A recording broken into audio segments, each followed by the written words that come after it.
Hello and welcome back to Bedtime and Historian. Tonight we are going to follow one man on the longest commute in the history of literature. The distance from Troy to the island of Ithaca is only about 560 miles of sea. A decent sailing ship of the Bronze Age could cover that in 2 weeks. Maybe 3 with bad luck. The man we are following tonight took 10 years. Along the way, he was captured by a giant, turned down immortality, sailed to the land of the dead, and came home to find over 100 strangers eating his food and courting his wife. And then things got violent. Before we set sail, take a brief moment to like this video and subscribe if you genuinely enjoy what we do here.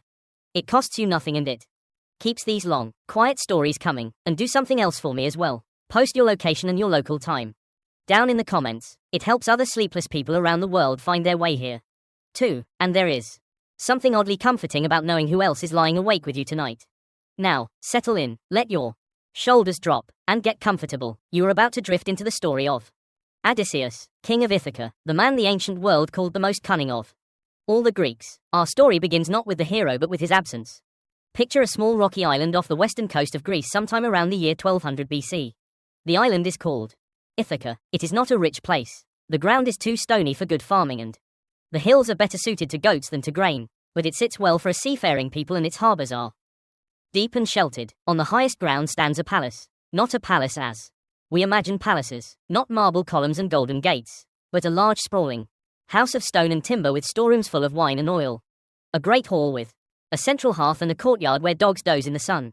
This palace belongs to a king named Odysseus, and Odysseus has not been seen for 20 years. He left when his son Telemachus was a newborn, sailing east with 12 ships and about 600 men to fight in a war at a city called Troy. That war, as everyone in the Greek world knows, lasted 10 years and ended in a Greek victory. The other kings came home. Netta returned to sandy Pios and grew old telling war stories. Menelaus made it back to Sparta with Helen, the wife whose face had started the whole business. Even Agamemnon, the High King, made it home. Though what happened to him when he walked through his own front door is a grim story we will touch on later. But of Odysseus, nothing, no ship, no message, no body. For 10 years after the war ended, the sea simply refused to give him back or give him up. And here is where the trouble starts. Because in the Greek world of the Bronze Age, a kingdom without a king is a wound that does not close. There is no clear law of succession, no council of regents, no orderly system waiting to take over. There is only property and the strong men who want it. By the time our story opens, 108 of those strong men have moved into the palace of Odysseus. They are the young nobles of Ithaca and the surrounding islands, and they are called the suitors because each of them wants to marry Penelope the queen.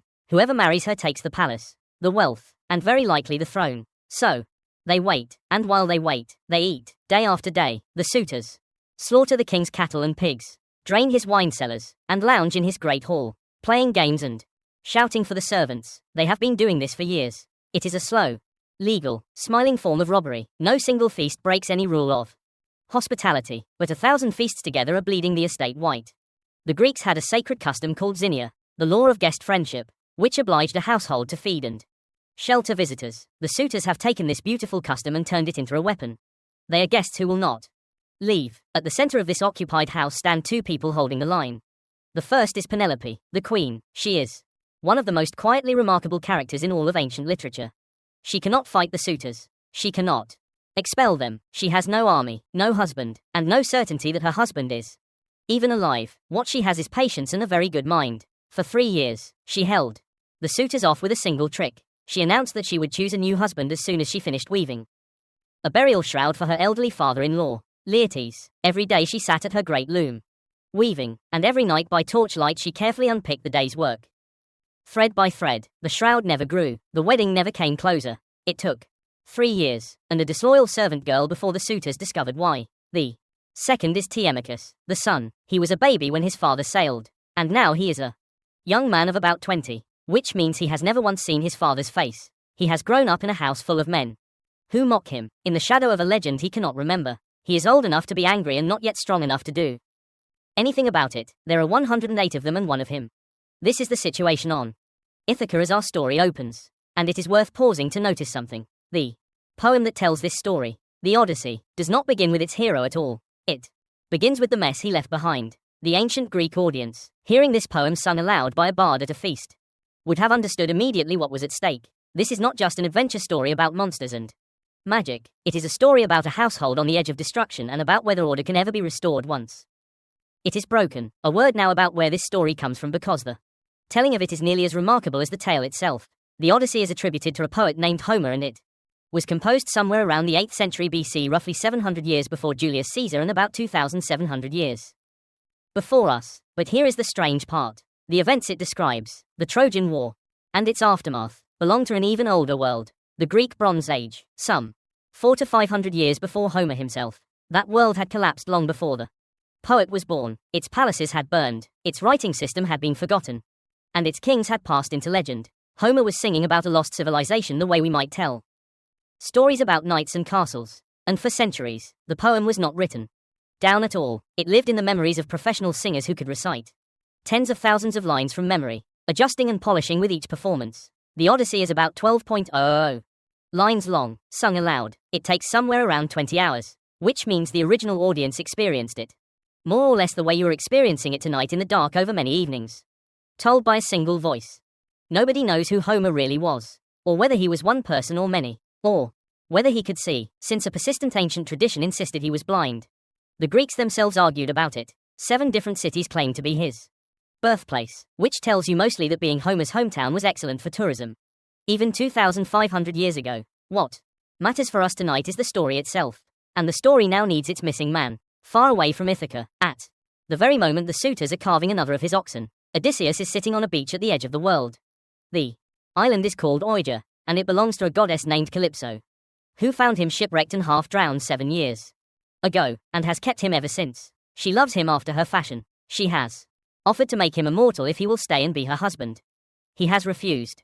Every day he sits on the shore looking east across the empty water toward a home he has not seen in 20 years and weeps. He does not know if his wife has remarried. He does not know his son's face. He does not know that his mother has died of grief or that his old father has withdrawn to a farm in the hills and sleeps in the ashes like a servant. He knows only that everything he wants is on the other side of a sea that a very powerful god has closed against him. How he angered that god. How he lost all 12 ships and all 600 men. And how a war over one woman pulled him away from another. That story starts at the beginning, and the beginning is Troy, the war that started everything. To understand why Odysseus ever left his rocky island, we have to go back about a decade before the war to a wedding problem in the city of Sparta. The king of Sparta at that time was a man named Tyndareus, and he had a daughter named Helen, who was said to be the most beautiful woman in the world. This sounds like a blessing. It was closer to a security crisis. Every unmarried king and prince in Greece wanted to marry her, and dozens of them arrived in Sparta at once, armed, proud, and touchy about their honor. Whichever man Tyndareus chose, the others might feel insulted enough to start a war on the spot. The wedding of the century was one wrong word away from becoming a battlefield. Among the crowd of suitors was a young king from the Western Islands, not especially rich, not especially handsome, but already famous for his brains. This was Odysseus, and Odysseus, sizing up the situation, realized 2 things. First, he had no realistic chance of winning Helen against wealthier rivals. Second, there was an opportunity here anyway. He went quietly to Tyndareus and offered him a solution to the whole dangerous mess in exchange for a favor. The solution was this: before any choice was announced, every single suitor would swear a solemn oath binding before the gods that he would accept whichever man was chosen, and more than that would come to the defense of that marriage if anyone ever violated it. The suitors, each hoping he would be the winner, all swore. Then Tyndareus chose Menaus, a prince of the powerful house of Atros, and nobody could object because everybody had promised. The favor Odysseus asked in return tells you what he actually valued. He wanted help winning the hand of a different woman, Tyndareus' niece, a clever and steady young woman named Penelope. He got her, and by all accounts, it was that rarest thing in Greek mythology, a genuinely good marriage. Odysseus took his bride home to Ithaca, and in time, they had a son. Now, notice what Odysseus had done. He had diffused a crisis, made a powerful friend, and won the wife he wanted. But he had also, without knowing it, built the trap that would one day close on his own life. That oath he invented was a loaded weapon lying on the table of Greek politics, waiting for someone to pick it up. The someone was a prince of Troy named Paris. Troy was a real place. Its ruins stand today on a low hill in northwestern Turkey called Hyzalik, overlooking the strait that connects the Iron Sea to the Black Sea. In the late Bronze Age, it was a wealthy fortified city, well positioned to profit from trade passing between 2 seas, with massive sloping stone walls that archaeologists have actually dug out of the earth. To the Greeks, it was a rich, sophisticated, slightly foreign kingdom on the edge of their world. According to The legend: the trouble began at a wedding on Mount Olympus when the goddess of discord tossed a golden apple, inscribed with the words "for the fairest," into a party of goddesses.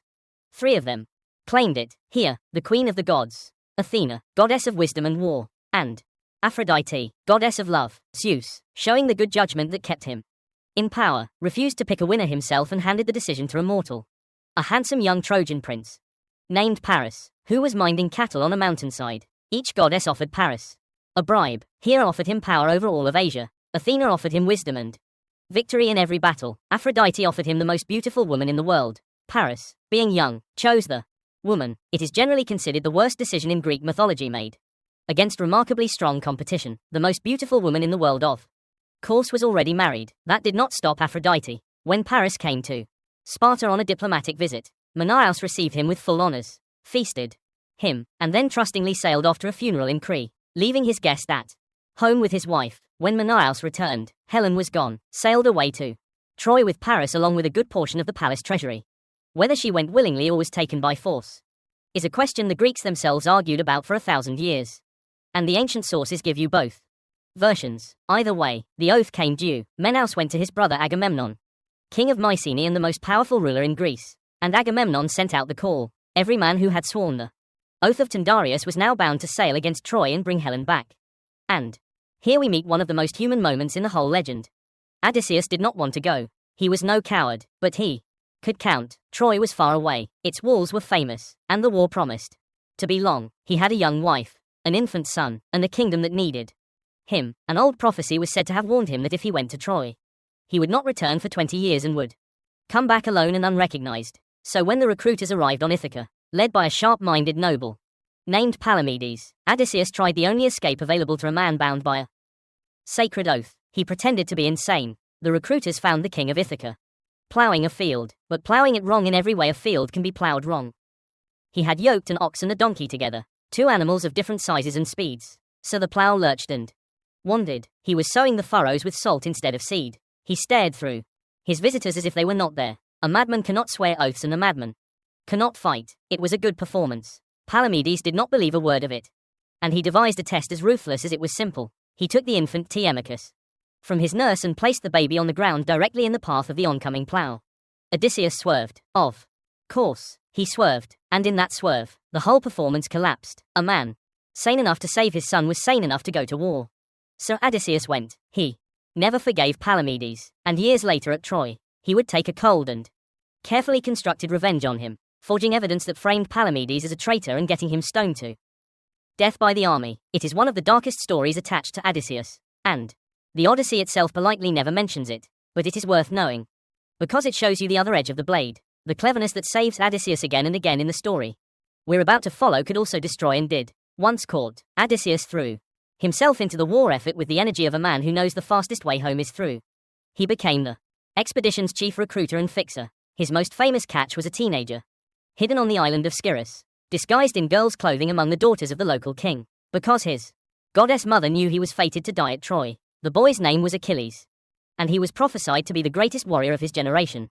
Odysseus found him with a trick. Naturally, he arrived disguised as a peddler and laid out his wares before the king's daughters. Fine cloth and jewelry, with a spear and shield mixed in among them. Then he arranged for a war trumpet to sound an alarm. The girls scattered. One of them grabbed the spear and shield and stood ready to fight. Odysseus had his man. By the time the fleet gathered at the port of Aeolus, it was the largest armed force the Greek world had ever assembled. More than 1,000 ships according to the poets drawn from every kingdom of Greece. Odysseus commanded his 12 ships from Ithaca and the western islands, a modest squadron beside the Hun ships of Agamemnon, but the High King had not brought him along for his numbers. The wind failed at all, and the fleet sat trapped in harbor until Agamemnon, told by a priest that he had offended the goddess Artemis, paid the price she demanded, the sacrifice of his own daughter, Iphigenia, lured to the camp with the promise of a wedding. The wind rose, the fleet sailed, and behind it in Myene, a queen named Clytemnestra began the long, patient hatred of her husband that would one day finish what Troy could not. The 1,000 ships crossed the Aegean toward a war everyone expected to be short. It would consume 10 years, and the best men of a generation. And in the middle of it all, holding the fraying enterprise together with words, tricks, and sheer stubbornness, would be the man who had tried to plow his way out of coming. 10 years before the walls, the Greeks beached their ships on the shore below Troy, built a fortified camp, and settled in for what they still believed would be a quick campaign. It lasted 10 years, and to understand why, you only need to look at the walls. The walls of Troy were the finest fortifications in that corner of the world, highest sloping courses of cut stone, crowned with brick, anchored by towers, and so famous that legend claimed gods had helped build them. The Greeks of the Bronze Age had no siege towers, no catapults, no engineering tradition for cracking a fortress of that scale. What they had was infantry, chariots, and time, so the war became something slower and stranger than a siege as we imagine one. The Greeks could not seal the city off completely, and the Trojans, backed by allies from all over Anatolia, could not push the invaders back into the sea. For years, the fighting rolled back and forth across the plain between the walls and the ships, while Greek squadrons raided the surrounding towns for food, treasure, and captives. In that long grind, different men mattered in different ways. Achilles was the spearhead, the terror of the battlefield, worth a regiment by himself. Great Ajax was the wall, the huge man with a huge shield who never broke. Agamemnon held the command, and Netta, the old king of Peos, supplied seasoned advice. Odysseus became something else, something no other leader could be. He was the mind of the army. When the Greeks needed a negotiator, they sent Odysseus. Before the fighting even began, he and Menelaus walked into Troy itself under diplomatic protection and stood before the Trojan assembly to demand Helen's return. The Trojans who heard him speak remembered it years later. He did not look like much at first. They said, he stood stiffly, eyes down, holding the speaker's staff as if he had never used one, and you might have taken him for a sulky, awkward man. Then he began to speak, and the words came like snowflakes in a winter storm, and no man alive could match him. Troy refused the demand anyway. There were Trojans who wanted to hand Helen back and end the danger, but the court around old King Pride chose war. When the army's morale cracked, it was Odysseus who repaired it. In the 9th year, Agamemnon made the mistake of testing his exhausted troops by suggesting they give up and sail home, expecting them to refuse. Instead, they cheered and bolted for the ships. The whole 10-year enterprise was minutes from dissolving. It was Odysseus who ran through the mob, snatching the royal staff, shaming the officers, striking the loudest agitator, and driving the army back to its assembly. He talked them back into their own war. No sword accomplished more that day. When quarrels broke out at the top, it was Odysseus they sent to fix them. The most dangerous quarrel of all came late in the war, when Agamemnon insulted Achilles over a captive woman named Briseis, and Achilles, the indispensable man, withdrew himself and his troops from the fighting and sat in his tent while Trojan attacks reached the Greek ships and set them burning. Agamemnon, humbled, offered a fortune in gifts to bring him back and chose Odysseus to lead the embassy and make the case. Odysseus laid out the offer with every persuasive skill he had. Achilles refused him. It is one of the few recorded defeats of Odysseus in the art of talking, and it took the death of Achilles' dearest friend Patrick to do what words could not. And when the work was dirty, Odysseus did that, too. One black night, he and the warrior Diomedes slipped out of the camp to scout the enemy lines. They caught a Trojan spy named Dolon creeping the other way, promised him his life for information, emptied him of everything he knew, and then killed him. Anyway, then they used what they had learned to raid the camp of a newly arrived Trojan ally, the Thracian king Royce, slaughtering him and 12 of his men in their sleep and driving off his magnificent horses. On another occasion, Odysseus disguised himself as a beggar, whipped and bloodied, and infiltrated Troy itself to gather intelligence. Inside the city, Helen recognized him, and weary of Troy, kept his secret. Later still, he and Diomedes stole into the city a final time and carried off the Palladium, the sacred image of Athena on which prophecy said the safety of Troy depended. You may notice that these exploits are not exactly glorious in the way Achilles was glorious. Night raids, disguises, interrogations, theft. Homerite warfare had a code, and Odysseus operated at its edges. The Greeks themselves felt this tension. Later centuries would argue about him endlessly, some celebrating the resourceful hero, others condemning the liar and schemer. He is the rare, legendary figure who is both the most admired and the most distrusted man in his own story. The war ground on and it consumed the great names one by one. Hector, the noble defender of Troy, fell to Achilles in single combat beneath the walls, and Achilles, mad with grief for Petetro, dragged the body behind his chariot in the dust. Old King Priam crossed the plain alone at night to kneel before his son's killer and beg for the corpse. And Achilles moved at last, gave it back. That truce for a funeral is where the Iliad, the other great Homerite poem, ends. But the war did not. Achilles himself died soon after, as prophecy had always said he would, shot down by an arrow from Paris. Guided, the poet said, by the god Apollo, striking the one vulnerable spot on his body, the heel that has carried his name into every language since. The greatest warrior of the age burned on a by the shore of a foreign sea. His death set off one last poisonous quarrel. The magnificent armor of Achilles forged by the smith god Hephaestus himself had to go to someone. And the two claimants were the two most deserving men in the army.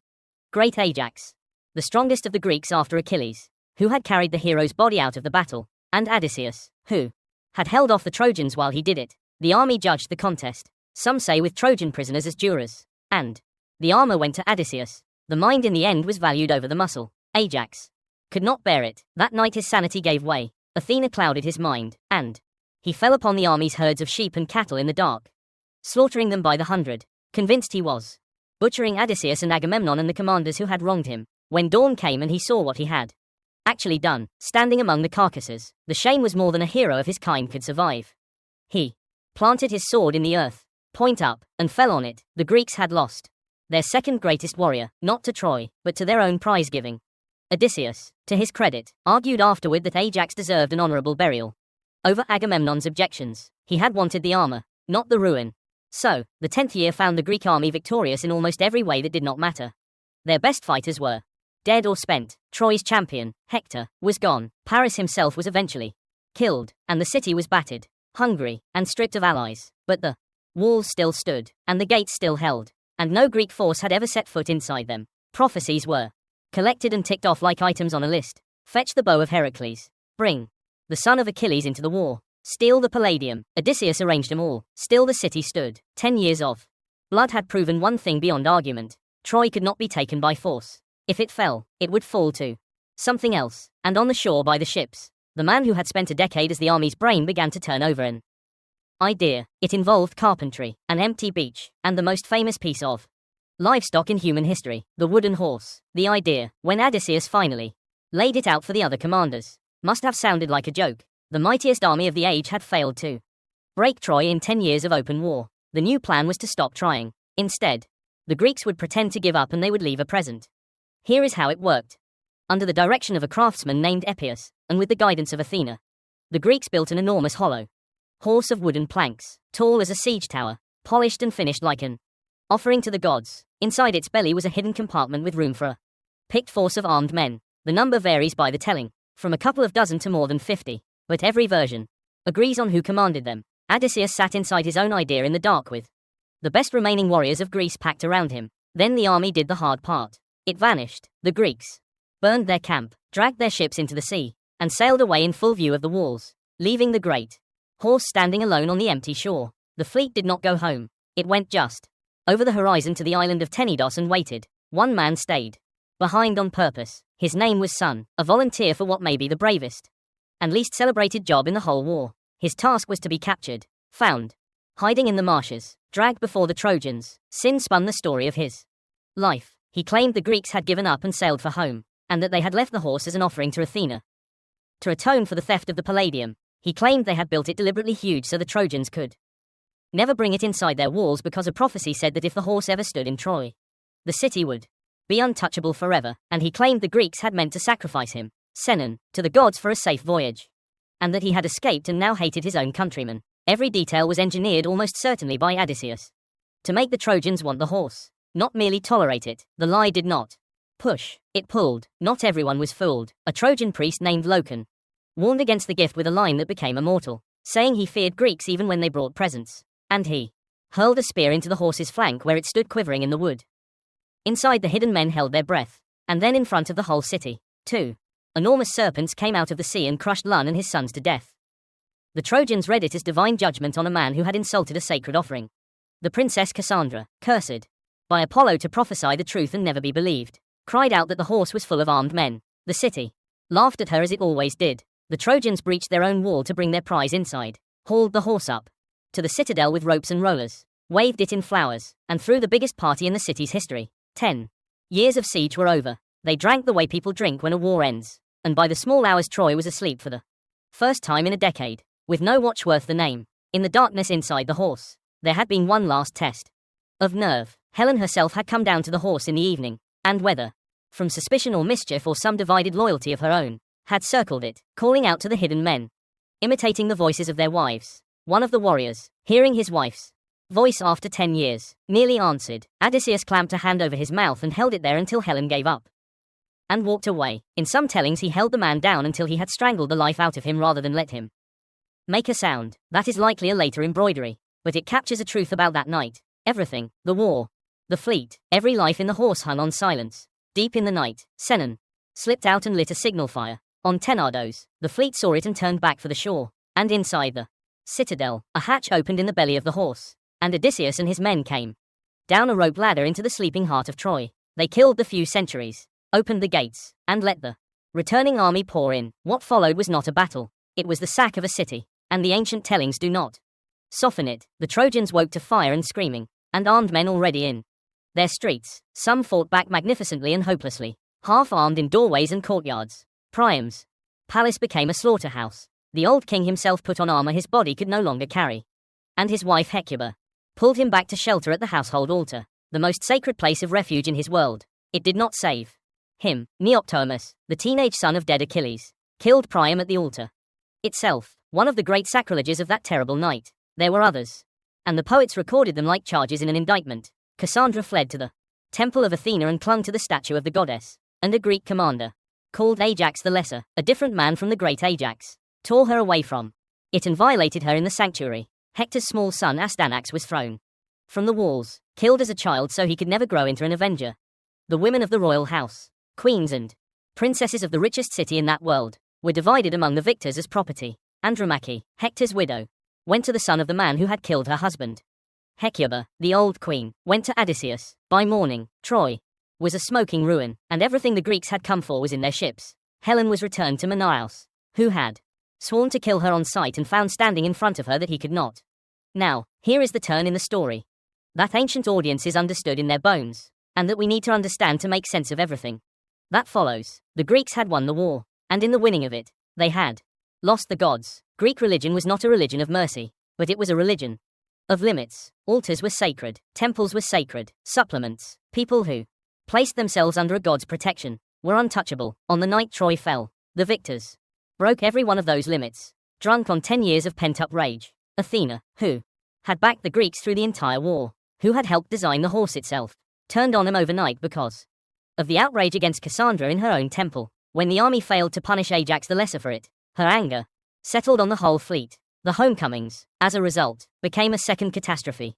The Greeks quarreled before they even sailed, splitting the fleet. Storms scattered them across the eastern Mediterranean. Ajax the Lesser was shipwrecked, dragged himself onto a rock, boasted that he had survived in spite of the gods, and was promptly smashed into the sea by Poseidon for the remark. Menelaus was blown to Egypt and wandered for 7 years. Agamemnon reached home swiftly, which turned out to be the worst luck of all. His wife Clytemnestra, who had spent 10 years remembering the daughter he sacrificed at Auris, welcomed him with a red carpet, a bath, and a knife. The High King of the Greeks, conqueror of Troy, was butchered in his own house on the day of his return, and Odysseus, who had built the horse and won the war, put to sea from the ruins of Troy with his 12 ships and roughly 600 men, expecting, like everyone else, to be home in a few weeks. The gods had other plans, and so, in fairness, did Odysseus. His own choices. The city he had burned would be avenged not by armies, but by geography, weather, appetite, and one very large, angry shepherd. The journey was about to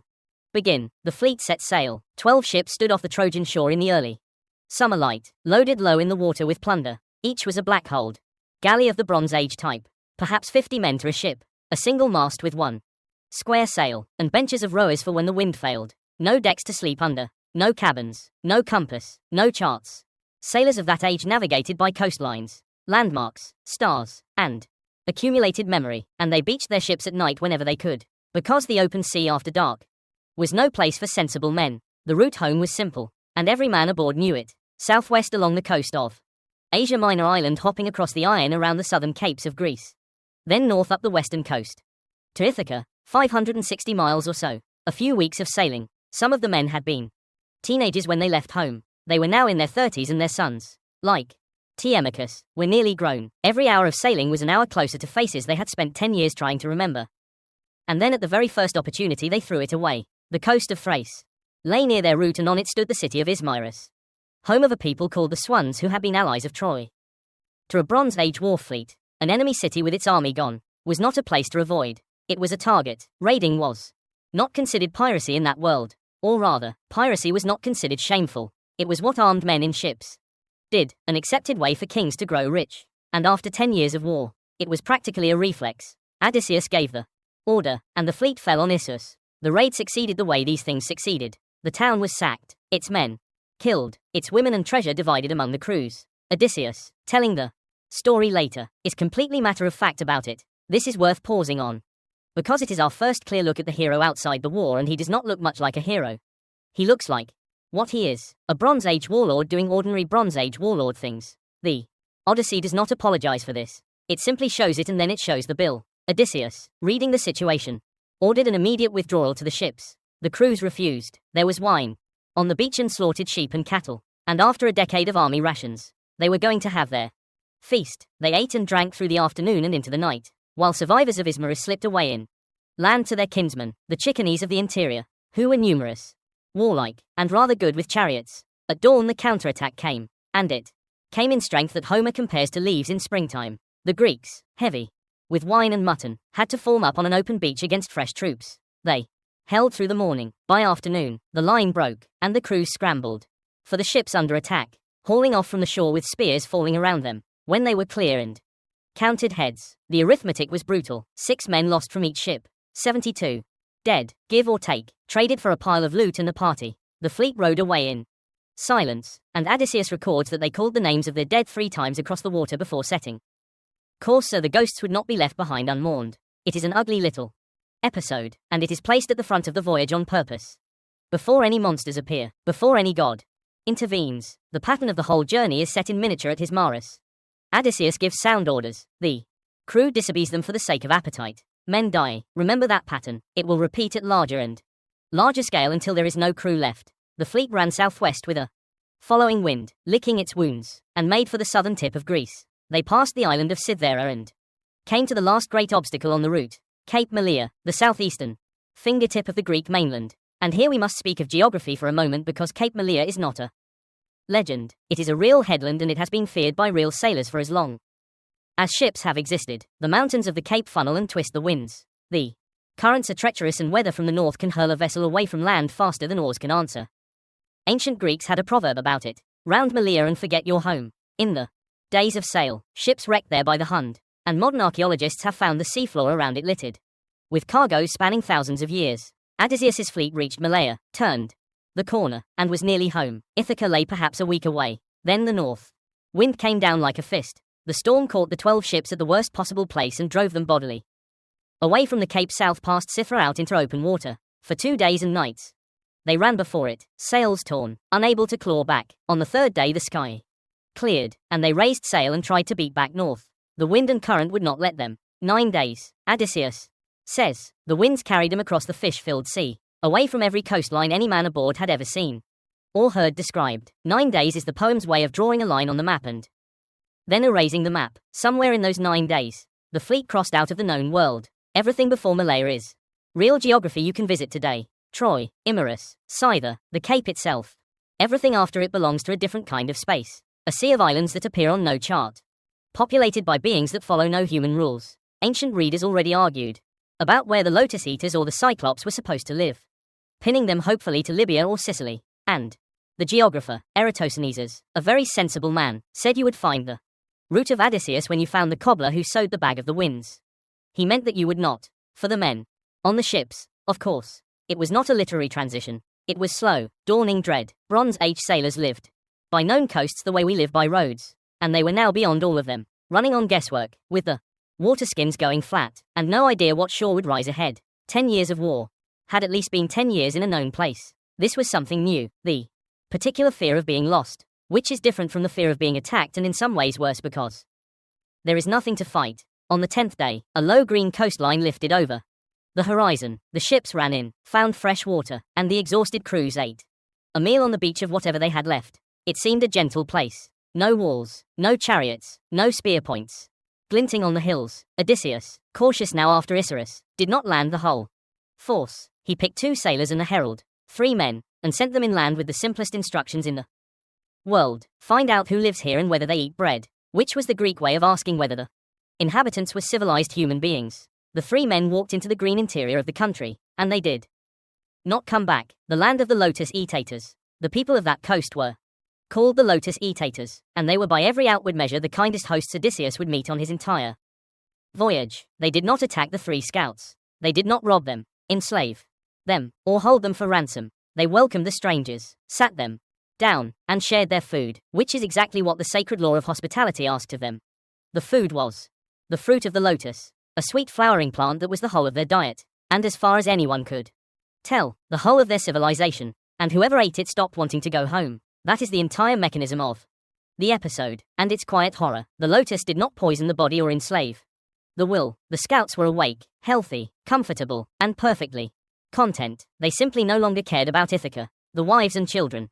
They had spent 10 years fighting to return to faded into a pleasant irrelevance.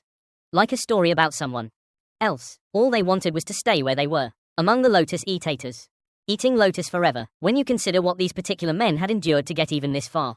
War, storm, the beach. At Desmaris, there is something almost merciful in it. The lotus offered them the one thing no god had offered, an end to wanting. Odysseus understood the danger at once, and his response tells you a great deal about him. He did not negotiate, and he did not send more men. And he certainly did not sample the fruit himself to assess the threat. He went in personally with a rescue party, seized the 3 weeping scouts by force, dragged them back to the ships as they begged to stay, and tied him to the rowing benches. Then he ordered every other man aboard immediately before anyone else could taste the fruit, and the fleet pulled away from that gentle coast at speed, with 3 of its sailors lashed down and sobbing for the shore. It is a small episode, barely 20 lines in Homer with no battle and no body count. And yet the poet placed it first among all the strange encounters of the voyage, ahead of giants and witches and monsters, and thinkers have been unpacking it ever since, because the Lotus-Eaters establish what the entire Odyssey is actually about, and it is not seafaring. It is memory and the terrible effort of continuing to want something difficult when something easy is within reach. Consider the shape of the threat. Every other danger on this voyage will attack the body. The lotus attacked the homecoming itself, the desire for it, the engine that made the whole journey mean anything. A man killed by a monster dies on the way home. A man who eats the lotus is worse than dead in the poem's terms because the way home no longer exists inside him. Nothing has been taken from him except the wanting, and without the wanting he is no longer going anywhere. He is just alive indefinitely, pleasantly in a place that is not his. The Greeks had a word that sits at the center of this poem.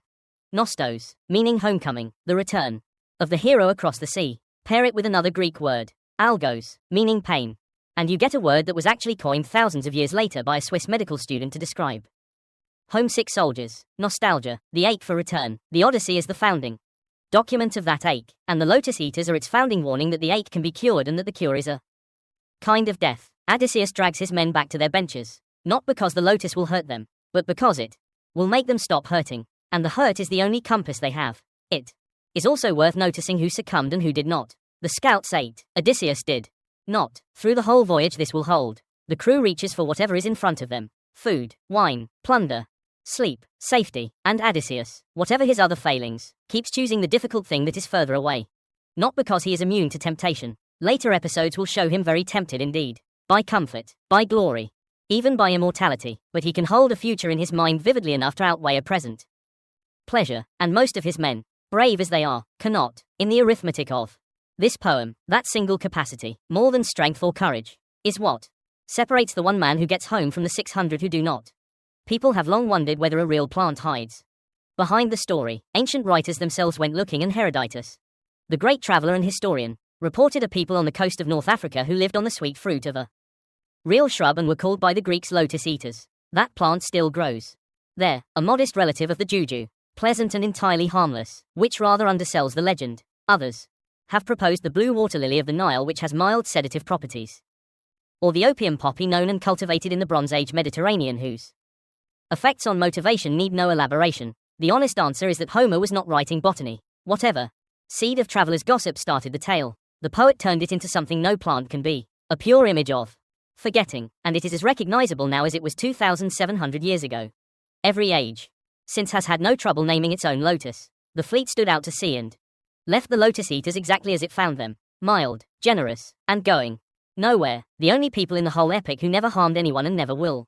Behind the ships their green country sank into the haze. On the benches the 3 rescued men wept themselves quiet, and then as the fruits hold faded with distance, slowly came back to themselves and their oars, remembering perhaps with mixed feelings that they had wives and debts and a very long way to go. Ahead lay open water and In time another landfall, a rugged coastline of mountains and forest under a smoke-grey sky. This next country did not look gentle, and it was not. Its inhabitants planted nothing, ploughed nothing, built no ships, held no assemblies, and made no laws, each family answerable to itself in its own cave in the hills.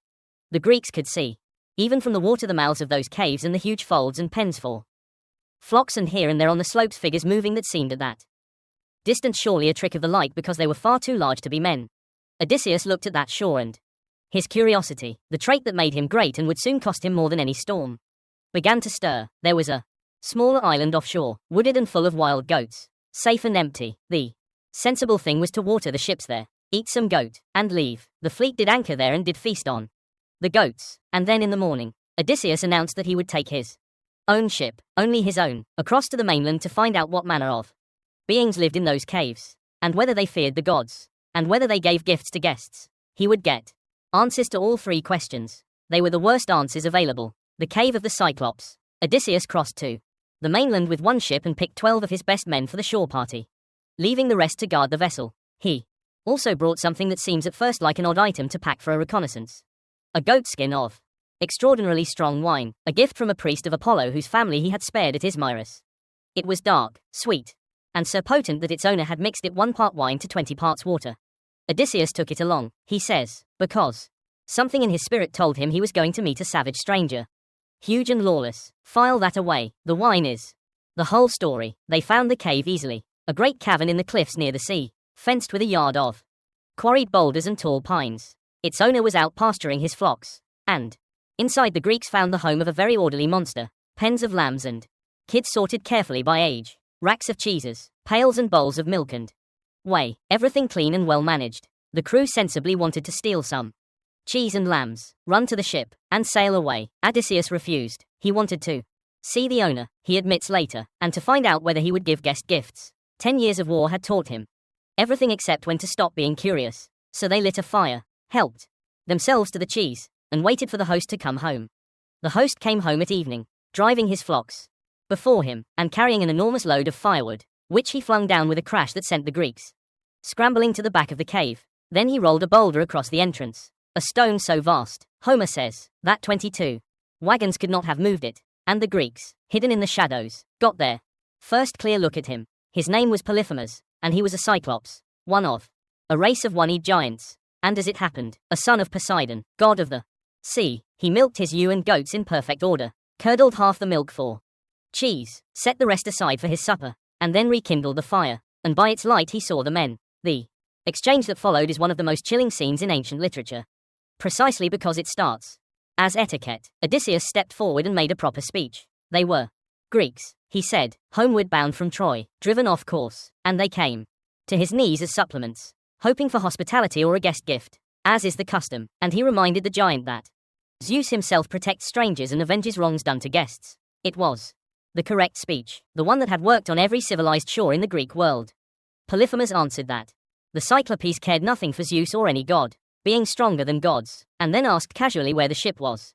Morrowed, Odysseus, lying smoothly even now, said the ship had been wrecked on the rocks, and these men were the only survivors. Polyphemus made no reply to that at all. Instead, he lunged, snatched up 2 of the sailors, one in each hand, dashed their brains out against the floor, tore them limb from limb, and ate them, bones and all, while their comrades wept and raised their hands to Zeus, who did not intervene. Then he washed down his meal with milk, stretched out among his sheep, and went to sleep. Consider Odysseus' position in that moment, because it is a perfect trap. His sword was at his side, and he was seriously tempted to creep over and drive it into the giant's liver. He stopped himself with a piece of cold reasoning. The boulder, if Polyphemus died, the door of the cave would stay shut forever, because all the men together could not shift that stone.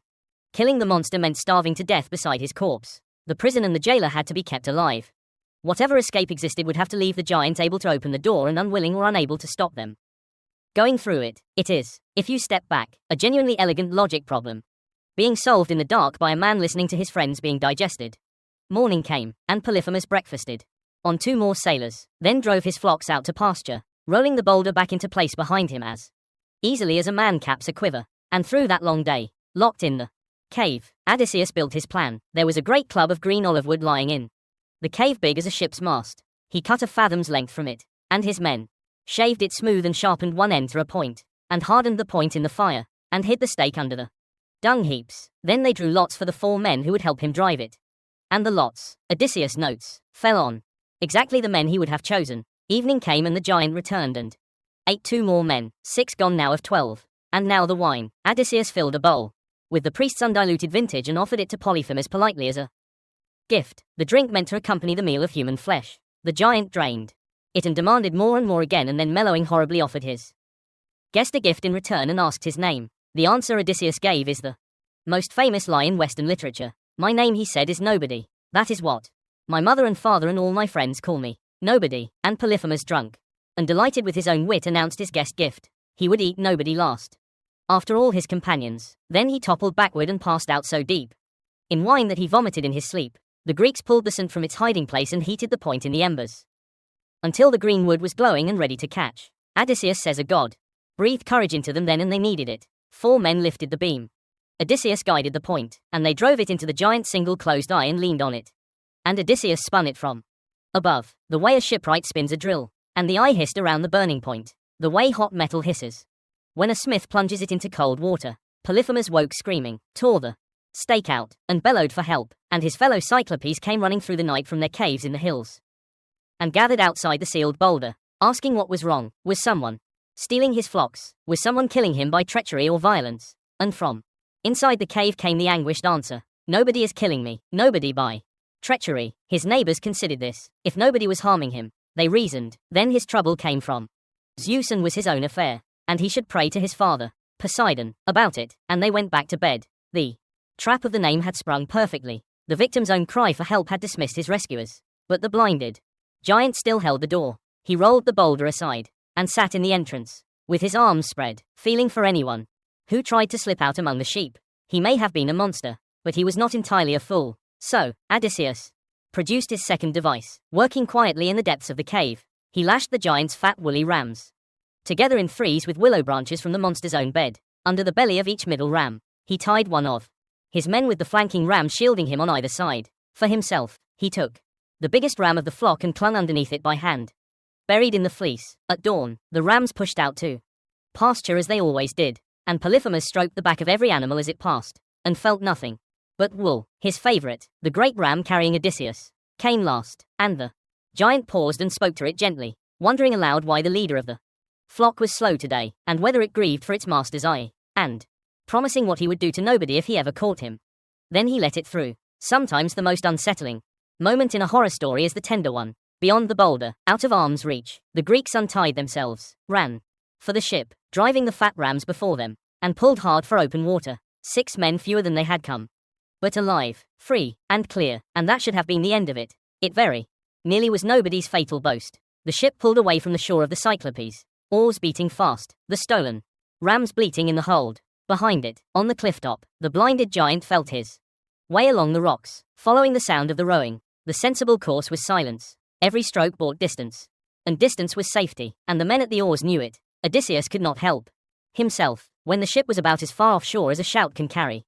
He stood up and delivered one. Cyclops, he called, if anyone asks how you lost your eye, tell them it was your own fault for devouring guests in your house, and that Zeus and the gods have punished you. The response was immediate and nearly fatal. Polyphemus wrenched the top off a hill and hurled it at the sound of the voice. The rock came down just ahead of the bow, and the wave it threw up drove the ship backward toward the beach, so close that the crew had to pull off the land and row for their lives. The men begged Odysseus, in so many words, to stop talking to the giant. Why provoke a creature that throws geography? He did not stop. This is the moment the whole voyage turns on, so let us slow down and watch it happen.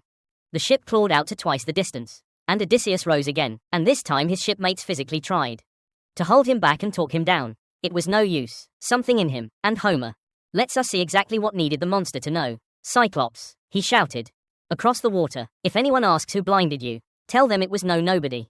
Tell them it was Odysseus, sacker of cities, son of Laertes, whose home is on Ithaca, name, title, father, and home address. He gave the monster everything to understand why a clever man would do something so catastrophically stupid. You have to understand what a name meant.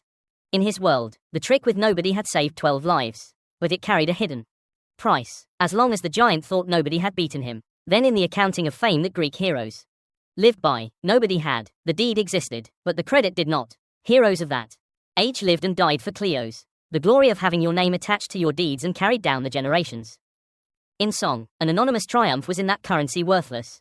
Standing in that boat, Odysseus was choosing between safety and signature, and he chose signature. It is the same appetite that took him into the cave in the first place, and it is about to be priced accurately. Because here is what he did not know. Polyphemus was not merely a large shepherd, he was a son of Poseidon, god of the sea, shaker of the earth, the second most powerful being in the Greek cosmos, and the curse in Greek belief was not a vague expression of ill will, it was a formal legal instrument, a petition addressed to a god, to file one effectively. You needed the offender's true name. Odysseus had just shouted his across the water with his father's name and home port attached like a man handing his full identification to the plaintiff in a lawsuit. Polyphemus lifted his hands to the starry sky and prayed, "Hear me, Poseidon, dark-haired, encircler of the earth, if I am truly your son, grant that Odysseus, sacker of cities, son of Laertes, whose home is on Ithaca, may never reach that home. But if it is fated that he must, then let him come late and broken after losing every one of his companions on a stranger's ship, and let him find trouble in his house. Read that curse again, because it is the plot of the rest of this story, laid out in advance, item by item, late, broken, every companion lost, a stranger's ship, trouble in the house. Poseidon heard his son and granted all of it. Then Polyphemus threw a second mountain which missed astern and washed the ship helpfully out to sea, and the giant passes out of the story, though not out of its consequences. There is one more detail from the cave worth carrying with us, because Homer plants it quietly and lets it bloom later. Among the plunder, Odysseus had kept the great ram that carried him out, and back on the Goat Island, reunited with the rest of the fleet, he sacrificed it to Zeus, burning the thigh bones to the king of the gods and asking for a safe homecoming. Zeus, the poet tells us flatly, ignored the sacrifice. The god of guests had watched 6 of his suppliants eaten alive in that cave. But he had also watched the whole affair begin with uninvited men helping themselves to a stranger's cheese. And more to the point, Zeus was already planning the destruction of the ships. The gods of this poem keep accounts, and their accounting rarely matches ours. From this point forward, the voyage of Odysseus has an adversary with a specific grievance, and it changes the nature of everything that follows. Storms are no longer weather. Currents are no longer chance. The sea itself, the road home, the medium every mile of the journey must cross, belongs to the enemy. Poseidon cannot kill Odysseus because fate which binds even gods has decreed a homecoming. But everything short of that is permitted, and Poseidon has a very long list of things short of that. Modern readers sometimes ask whether the punishment fits the crime. Polyphemus, after all, ate 6 men. Blinding him was self-defense of the plainest kind, and even the taunting, while reckless, hardly seems to merit 10 years of persecution and 600 deaths. The ancient answer is uncomfortable but consistent. The gods do not punish in proportion. They punish in response according to their own honor and their own attachments. Poseidon is not weighing evidence. He is a father whose son was mutilated, and he has the power to make his anger into weather. Part of what the Odyssey teaches patiently across its whole length is the shape of a universe run by beings with human passions and inhuman power, and how a mortal survives in it. The answer is not innocence. Odysseus is not innocent. The answer is endurance. There is also hidden in the affair a lesson Odysseus himself will demonstrate that he learned, though it costs him years.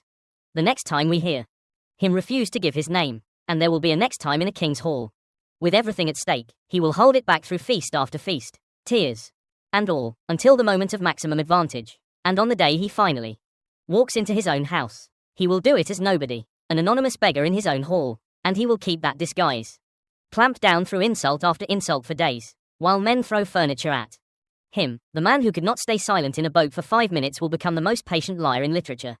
The Odyssey is, among other things, the story of that education, and the tuition was paid in this scene. The 12 ships gathered, divided the sheep of Polyphemus fairly, feasted, and slept on the beach. At dawn they rode out in formation, grieving the dead, glad of their lives, and unaware that a curse was now traveling with them, written into the water under their keels. Their next landfall, for once, looked like genuine good luck. A floating island, ringed with a wall of bronze, and on it a happy king with a very unusual gift to give.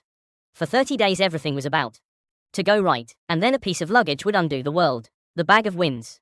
The island of Aeolus was unlike anything the Greeks had seen. It floated free on the sea, unanchored to the earth, ringed by an unbroken wall of bronze rising from sheer cliffs. Its ruler was Aeolus, and Zeus had given him a unique office in the machinery of the world. He was the keeper of the winds, all of them, every gale, breeze, and hurricane. On earth, answered to this one cheerful administrator on his floating island.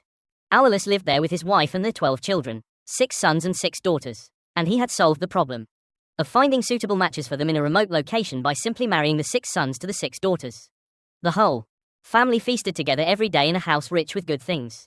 And Homer reports this arrangement without a flicker of judgment, which perhaps tells us that even the poet decided some questions were better left unasked. More importantly, Aeolus was a good host, a proper one, the first the voyagers had met since leaving Troy. He took Odysseus and his crews in and entertained them for a full month. And every evening he asked for more of the story. Troy, the horse, the sack, the voyage, everything. And when the Greeks finally asked leave to go, Aeolus did something no other host in this entire epic does. He solved the problem. He took the hide of a 9-year-old ox and made of it a great bag. And into that bag he stuffed every wind on earth except one. The whole howling inventory, the northern gales that had wrecked them at Malea, the crosswinds, the storms, all of it tied shut inside the leather with a bright silver cord, sealed so tightly that not a breath could leak out. Then he stowed the bag in the hold of Odysseus' ship, and set the one remaining wind a steady gentle breeze from the west to blow the fleet directly home. It was not a gift so much as a guarantee. With every contrary wind in the world imprisoned in the hold, nothing in the sky could stop them, and nothing in the sky did. For 9 days and 9 nights, the west wind carried the 12 ships east without a single incident. The longest stretch of pure good fortune in the whole 10-year voyage. Odysseus, who trusted no one by now, would not let anyone else touch the sheet that controlled the sail. He steered and managed it himself day and night without sleep for the entire 9 days. Hold that fact in your mind. 9 days awake, hand on the rope, doing everything personally because it mattered too much to delegate. On the 10th day, they saw Ithaca, not a distant smudge, either. They came in so close that they could see the fires burning on their home island. Close enough, the poem implies, to make out figures. Tending them, 10 years of war and a year of wandering. 600 men reduced by cannibal giants and Cyclonian spears. And there it finally was. The actual coastline of home, the harbours they had grown up in. An hour or two of easy sailing away. Some of those fires may have been burning in their own households. And Odysseus, with the end in sight, with the sheet still in his hand, felt the 9 sleepless days land on him. All at once, he decided the danger was over. He lay down on the deck, and he slept. What happened next happened quietly, in murmurs among the crew. There is the captain, asleep at last, and there in the hold is the bag. The mysterious bag he has guarded like treasure the whole way. The bag he will not let anyone touch or even ask about. The men began to talk, and Homer lets us hear the talk. Look at him, they said. Everywhere he goes, he is honored and loaded with gifts. He is carrying home piles of plunder from Troy. And what are we carrying home after all the same miles and the same fighting? Empty hands. And now Aeolus has given him this, a bag full of silver and gold. No doubt. And they said to one another, let us look quickly and see how much treasure is in there. Try for a moment. To be fair to them, they had rode and bled through everything their captain had, and they genuinely had nothing to show for it. He had told them nothing about the bag, and secrecy from a man famous for cunning invites exactly one interpretation. They were not mutineers. They were tired, poor, jealous men within sight of their own chimney smoke, taking one quick, unauthorized look at the luggage. 99 times in a 100. That story ends with embarrassment, not catastrophe. They untied the silver cord. Every wind on earth came out of the bag at once. The hurricane that erupted from the hold seized all 12 ships and hurled them away from Ithaca as the crews howled in despair, and Odysseus woke into the sound of it, into the sight of his home island being torn away over the horizon by weather he had personally carried aboard. He tells us in his own words what passed through him then. He seriously considered stepping over the side and letting the sea have him. He weighed it, drowning against enduring, and chose, in his own flat phrase, to endure, covering his head with his cloak and lying still while the storm blew his life apart. It is perhaps the darkest sentence he speaks in the whole epic. And it is spoken about a moment caused not by a monster or a god, but by his own crew's pettiness and his own decision at last to sleep. The storm blew the fleet with terrible neatness, all the way back to Aeolia, back to the bronze wall and the floating island, back to the very door they had left 10 days before. Odysseus went up to the house of Aeolus with one comrade and a herald and found the family at dinner and sat down on the threshold like a beggar. The astonishment in the hall was total. How could he possibly be here?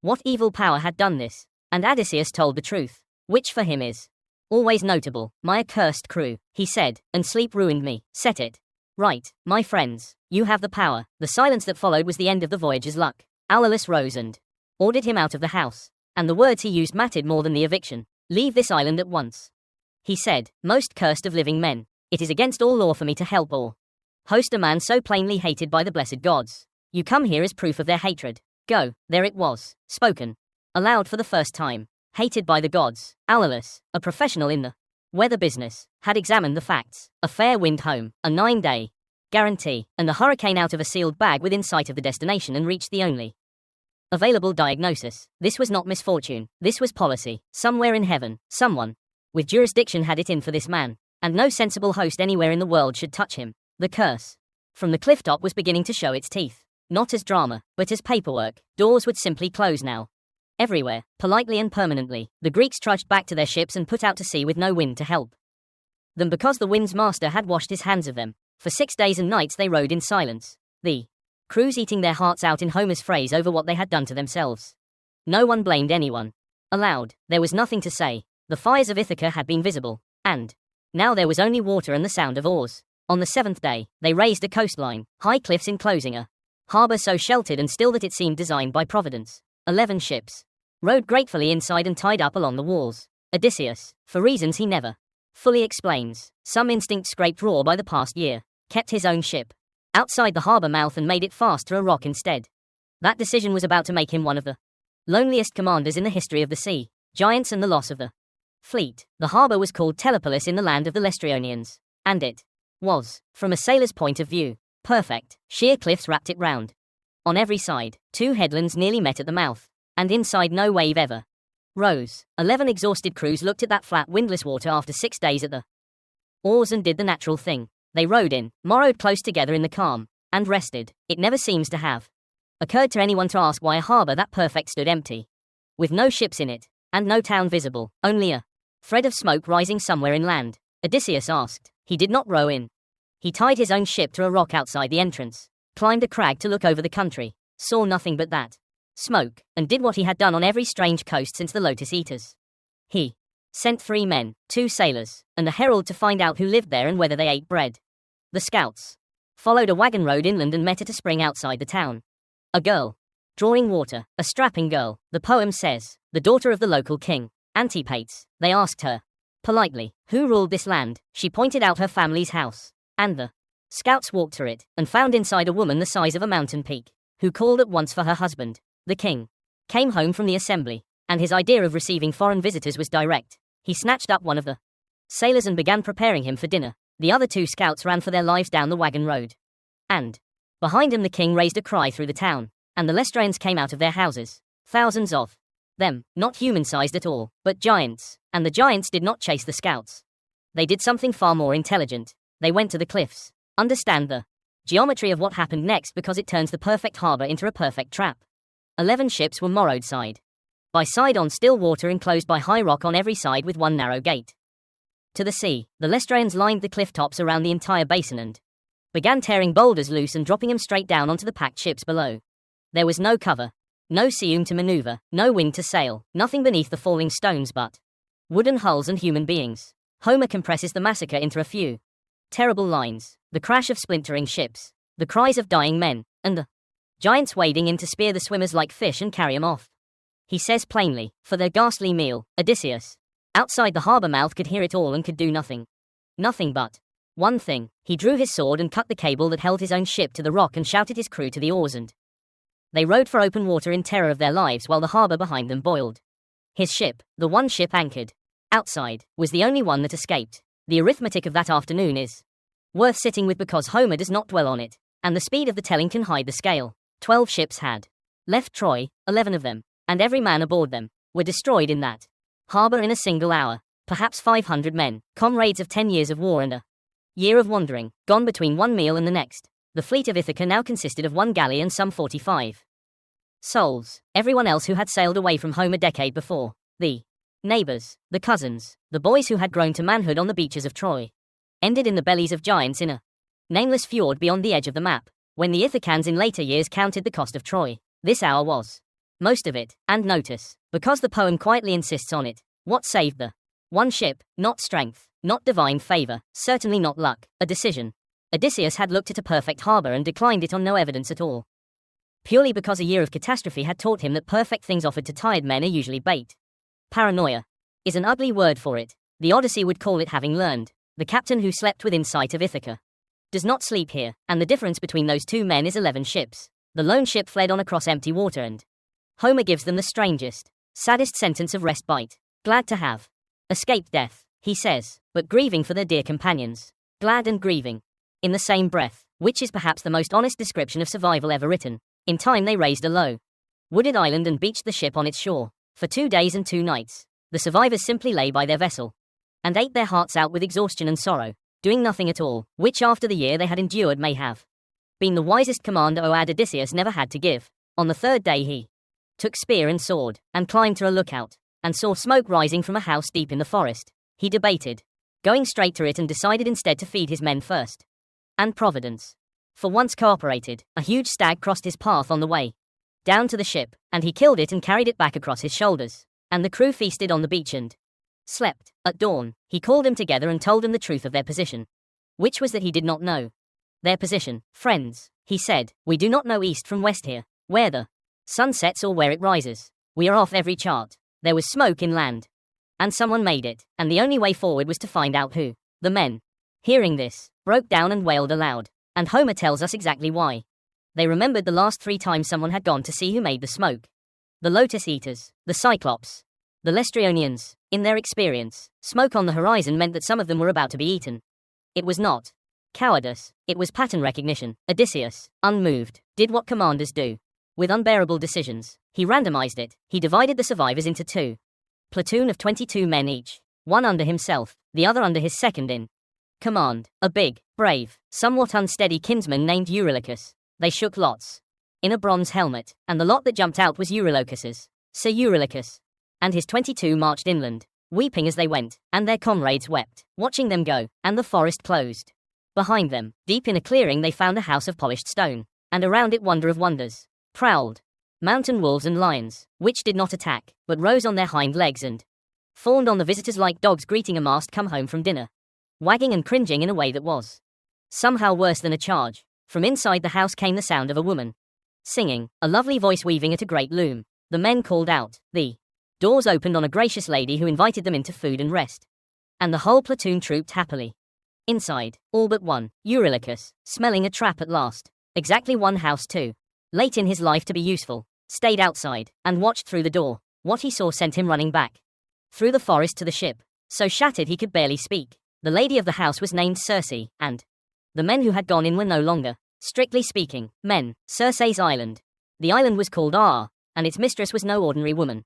Circe was a goddess, a minor one by Olympian standards, but a genuine one, daughter of Helios, the sun itself, and aunt of the infamous Medea. She lived alone in her stone house in the forest with her loom, her song, her tame predators, and her particular hobby, which Eurylochus had just watched in operation through the doorway. She had welcomed the 22 sailors in, seated them, and served them a dish of cheese, barley, honey, and wine. Into it, she had stirred a drug that made them forget their native land.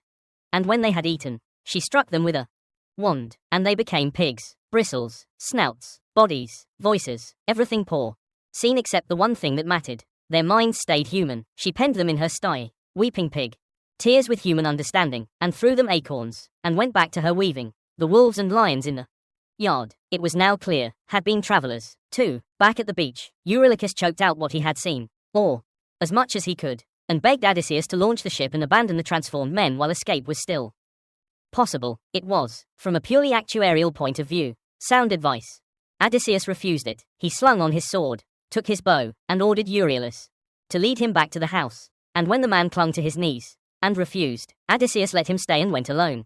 There is no plan in his head at this point, and the poem is honest about that. One man with a sword was going to visit a goddess who turned platoon into livestock, and his strategy amounted to being angry about it. He was saved by an intervention. On the path through the forest, a young man appeared, and it was the god Hermes in disguise. Sent, we later learn, at Athena's quiet prompting. Hermes told Odysseus plainly that he was walking to his doom, and then, being a practical god, handed him the solution. He pulled from the earth a plant the gods called moly, black at the root with a flower white as milk, hard for mortals to dig, and gave it to Odysseus as an antidote. With moly in his system, Circe's drug would fail, and Hermes scripted the scene that must follow. When her wand falls and nothing happens, draw your sword and rush her as if to kill. She will offer her bed. Do Not refuse a goddess, but make her first swear the great oath of the gods to plot no further harm. Or she will unman you. Even so, it all unfolded exactly to script, which is one of the pleasures of having a god write your evening. Circe served the drugged cup. Odysseus drank it. Down without effect, the wand fell, and instead of trotting to the sty, the stranger came at her with drawn sword. Circe shrieked, ducked under the blade, seized his knees, and asked the question that has echoed strangely ever since. Who are you that my drugs cannot touch? You must be Odysseus, the man of many turns. Hermes always told me he would come on his way home from Troy.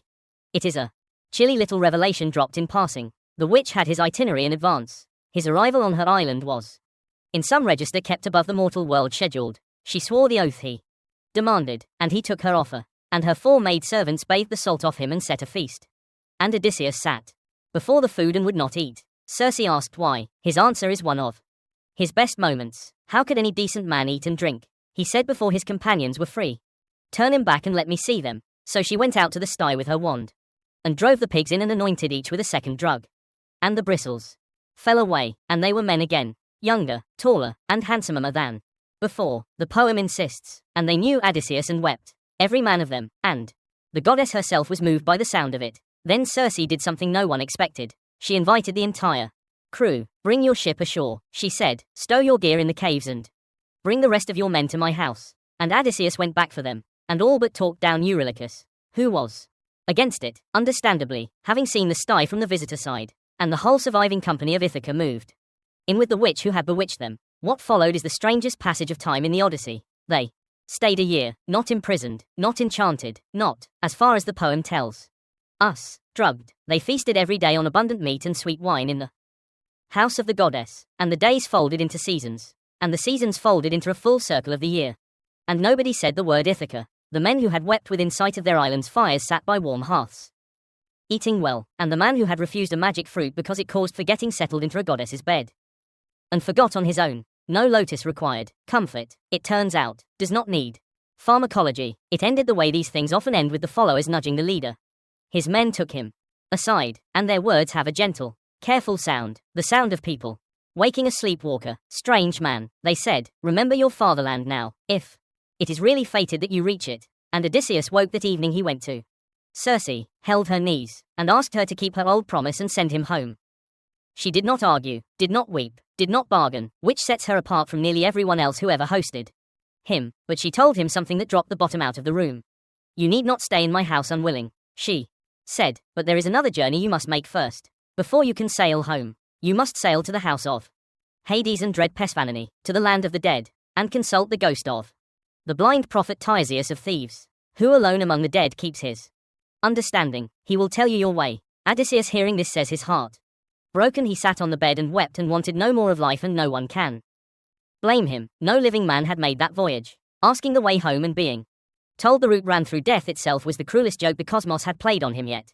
When he could speak, he asked the practical question he always asks. Who will pilot us? No ship has ever sailed to Hades. And Circe gave the eerie answer that no pilot was needed. Raise your mast, set your sail, and sit still. The north wind will carry you there. She gave him precise ritual instructions. The trench, the offerings, the black ram and black ewe, which we will watch him perform in the next part of our story. And in the morning, as the crew was mustering to leave, the voyage collected one more soul in the least dignified way imaginable, the youngest of the company, a sailor named Elpenor. Not much of a fighter, Homer says, and not overburdened with brains. Had drunk heavily the night before, and gone up to sleep on the flat roof of Circe's house for the cool air. Woken suddenly by the bustle of departure, he forgot where he was, stepped off the roof instead of taking the ladder, and broke his neck. In an epic populated by men killed by giants, gods, and monsters, Elpenor died of hangover and architecture, the only casualty in Homer, for whom the fatal enemy was a staircase he failed to locate. His shipmates, hurrying for the beach, did not even stop to bury him. That a mission was about to become important. The ship stood out from Aeolus with a fair wind the goddess sent behind it, and the crew learned only once they were at sea where that wind was taking them. They wept, Homer says, and tore their hair. The bow was pointed at the edge of the world and past it. Next stop, the country of the dead, the house of Hades. The ship ran all day before Circe's wind, and at sunset it came to the limit of the world, the deep flowing river of ocean that the Greeks believed circled all lands. Beyond it lay the country of the Sirens, a people wrapped forever in mist and cloud, on whom the sun never looks, and past there Fog-bound coast, the entrance to the world below. It is a geography of pure dread, and Homer paints it in grey on grey. No monster guards this border. The border is simply the end of light. They beached the ship and carried the offerings Circe had provided to the place she had described, where two roaring rivers of the underworld meet at a rock. There Odysseus dug a trench with his sword, a cubit long and a cubit wide, and around it poured the triple libation to all the dead. First honey, mixed with milk, then sweet wine, then water, and sprinkled white barley over it, and made his prayers and promises to the strengthless dead. Then he cut the throats of the black ram and the black ewe over the trench, and the dark blood ran down into it, and the dead came. They came up out of the gloom of Erebus in crowds, drawn to the blood, and the poem's list of them still chills. Brides who died young, and boys and old men, worn by long grief, and girls with sorrow fresh in their hearts, and ranks of warriors killed in battle, still wearing their blood-stained armor, drifting around the trench from every side with a sound, Homer says, like a vast inhuman crying, and pale fear took hold of Odysseus. His job, and it is a horrible one, was dormant. Circe had told him that any ghost who drank the blood would regain for a while memory and speech, and that he must hold his drawn sword over the trench and let none of them drink before Tiresias, the one he had come for. So he crouched there in the dark at the edge of the world, holding a sword over a puddle of blood, rationing brief moments of remembered life to the crowding dead. The first ghost was not one he expected. It was Elpenor, the young sailor who had walked off Circe's roof the previous morning, arrived in Hades ahead of them. Because a ghost travels faster than a galley, he did not need the blood to speak, being newly dead, and he asked for the only thing the dead can ask. Do not sail away and leave my body unwept and unburied at Circe's house, he begged, or the god's anger will fall on you. Burn me with my armor, heap a mound over me by the grey sea, and plant on it the oar I pulled in life beside my companions. Odysseus promised all of it and kept the promise. And so the least of his men received the epic's most touching funeral request. A monument of one or then before the prophet came a ghost that nearly broke him. His mother, Anticlare, she had been alive when he sailed for Troy. She sat now among the shadows across the trench, and he could not let her drink. Not yet, not before Tiresias, and so he had to hold his sword between himself and his own mother while she waited, silent and unknowing, at the edge of the blood. He says he wept. It is difficult to imagine the discipline of that moment, and the poem does not let us look away from it. Tiresias came at last, the blind seer of thieves, carrying his golden staff, the one soul in Hades permitted to keep his wits. He drank, and then he told Odysseus everything, and it is worth setting out plainly, because it is the roadmap of the rest of this story and beyond. Poseidon hates you for the blinding of his son, he said, and will make your way bitter, but you may yet come home late and hard. If you can hold one thing, restraint, you will come to the island of Phria, where the sun keeps his cattle. If you leave them unharmed, you may all reach Ithaca. If you harm them, I foresee destruction for your ship and your crew, and if you yourself escape, you will come home late, broken, on a stranger's ship, having lost all companions, to find trouble in your house, arrogant men devouring your goods, and courting your wife. You will pay them back in blood. The prophecy repeats Polyphemus' curse almost word for word, and that is the point. The curse has been ratified. It is now simply the future. And then Tiresias went past the story we are telling into territory the Odyssey itself never reaches. After the reckoning in your hall, he said, you must take up a well-fitted oar and walk inland away from the sea until you come to a people who know nothing of ships or salt, where a traveler will meet you and say that the thing on your shoulder is a winnowing fan for grain. There, plant the oar in the earth, sacrifice to Poseidon, and go home. Death will come to you off the sea or away from it. The phrase is ambiguous and was argued about for centuries. A gentle death in sleek old age with your people prosperous around you. It is a strange and beautiful ending to hang out beyond the poem's horizon, the sailor walking until the sea is forgotten, making his final peace with the god of it. Business done, Odysseus let his mother drink. She knew him then and asked how a living man had come to that place, and he asked the question he was afraid of, and she answered it. Your father Laertes lives, she said, but in misery on the farm, sleeping in ashes by the fire in winter and on leaves in the vineyard in summer. Grieving for you, your son holds your lands, your wife remains in your halls, faithful, and her nights are one long weeping. And I, she said, did not die of sickness. I died of longing for you, my shining one. It was missing you that took the honey of life from me. 3 times Odysseus reached out to embrace her, and 3 times she drifted through his arms like a shadow or a dream. And when he cried out at the cruelty of it, she explained gently that this is simply what the dead are. The sinews no longer hold flesh and bone. The spirit flies away like a dream. It is the tenderest and bleakest scene in the whole epic, and every literature since has borrowed it. After her came a procession. Persephone sent up the famous women of the old stories, queens and mothers of heroes. each drinking and telling her tale, and then came the men of Troy, and the reunions turned the knife one by one. Agamemnon, the High King, came weeping and told Odysseus what had been waiting for him at home, the bath, the butchery, his wife's hand in it, and gave his bitter advice. Trust no woman entirely, he said, and come home to your own harbor secretly, not openly, though your Penelope, he added, is not such a one. Still secretly, Achilles came, the greatest of them, and Odysseus tried to comfort him. Do not grieve at death, he said, we honored you like a god alive, and now you rule among the dead. The answer Achilles gave is one of the most famous speeches in Greek literature, and it detonates the entire value system he died for. Do not talk up death to me, shining Odysseus, I would rather be the hired hand of a poor tenant farmer alive on the earth than king over all the perished dead.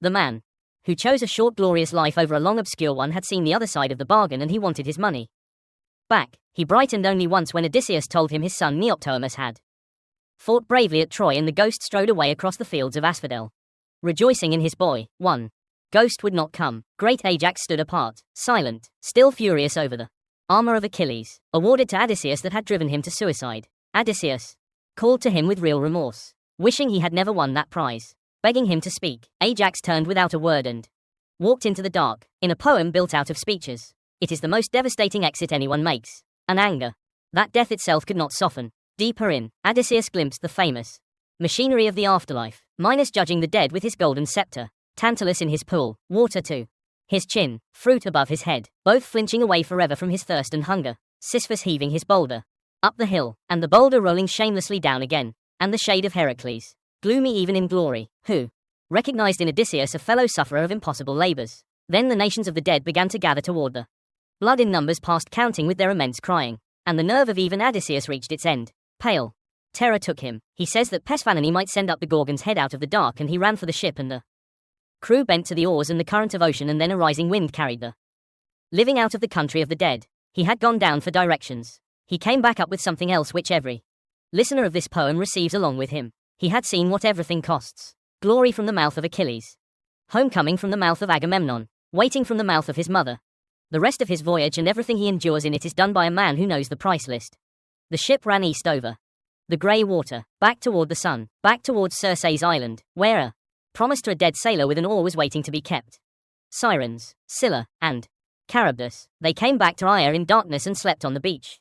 And at dawn they kept the promise made in Hades. They cut El Penel's body down, burned him with his armor, raised a mound over the ashes by the grey sea, and planted his oar on top of it, exactly as his ghost had asked. Circe came down to the shore with bread and meat and wine, and greeted them with a line that manages to be both warm and unnerving. Reckless men, she said, who have gone down alive to the house of Hades. You will be twice dead when everyone else dies once. That night, while the crew slept, she took Odysseus aside, and what she gave him was something no one else on this voyage ever received.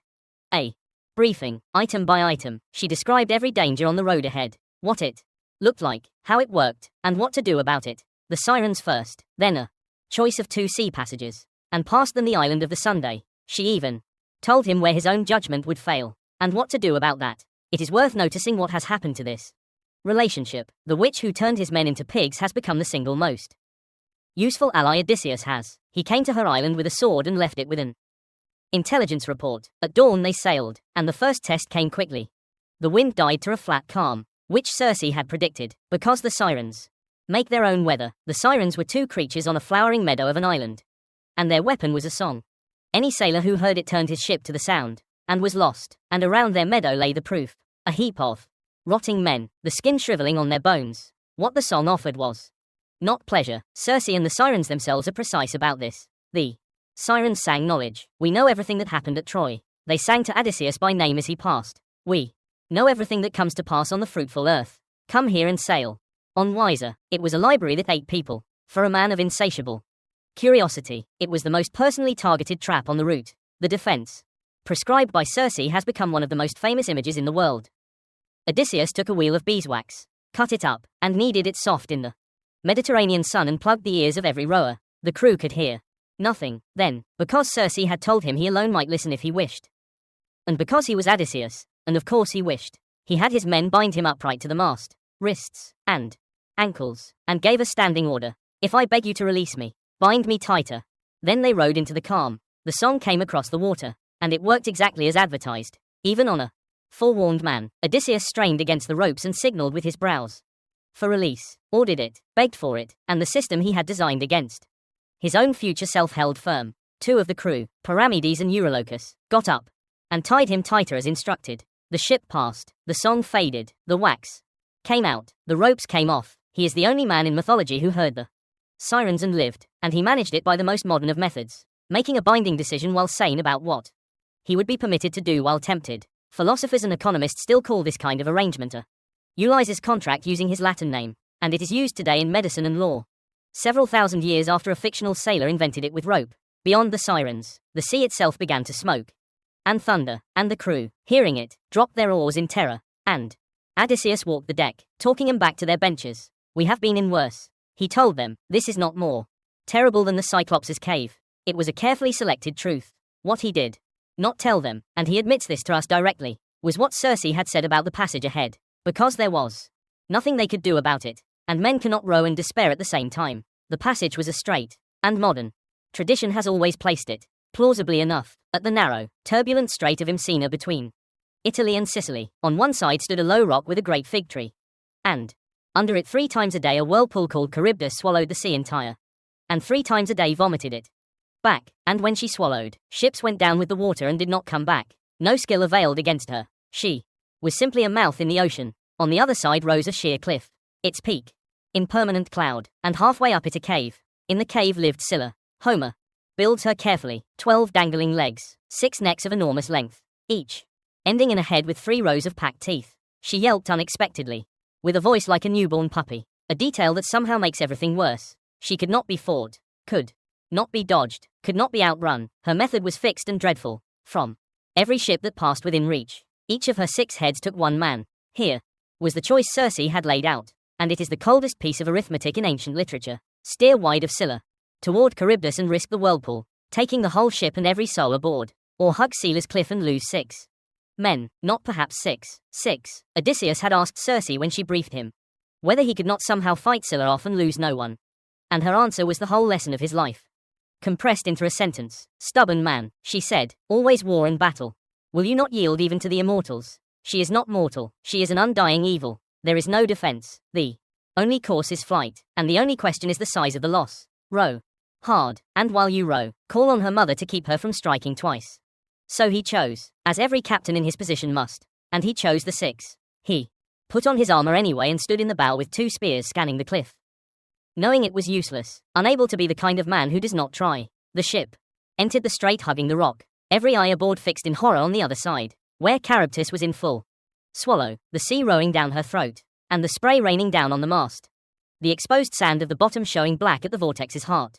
And while every man watched the whirlpool, Scylla took her toll from behind them. 6 heads came down and 6 men went up, and Odysseus turned at their cry and saw them lifted high above the deck, writhing, calling his name, stretching their hands down to him, and there was nothing to be done but row. She devoured him at the mouth of her cave, he tells us, still reaching for him, still calling, of everything I suffered on all the seas. He says that was the most pitiful sight my eyes ever saw.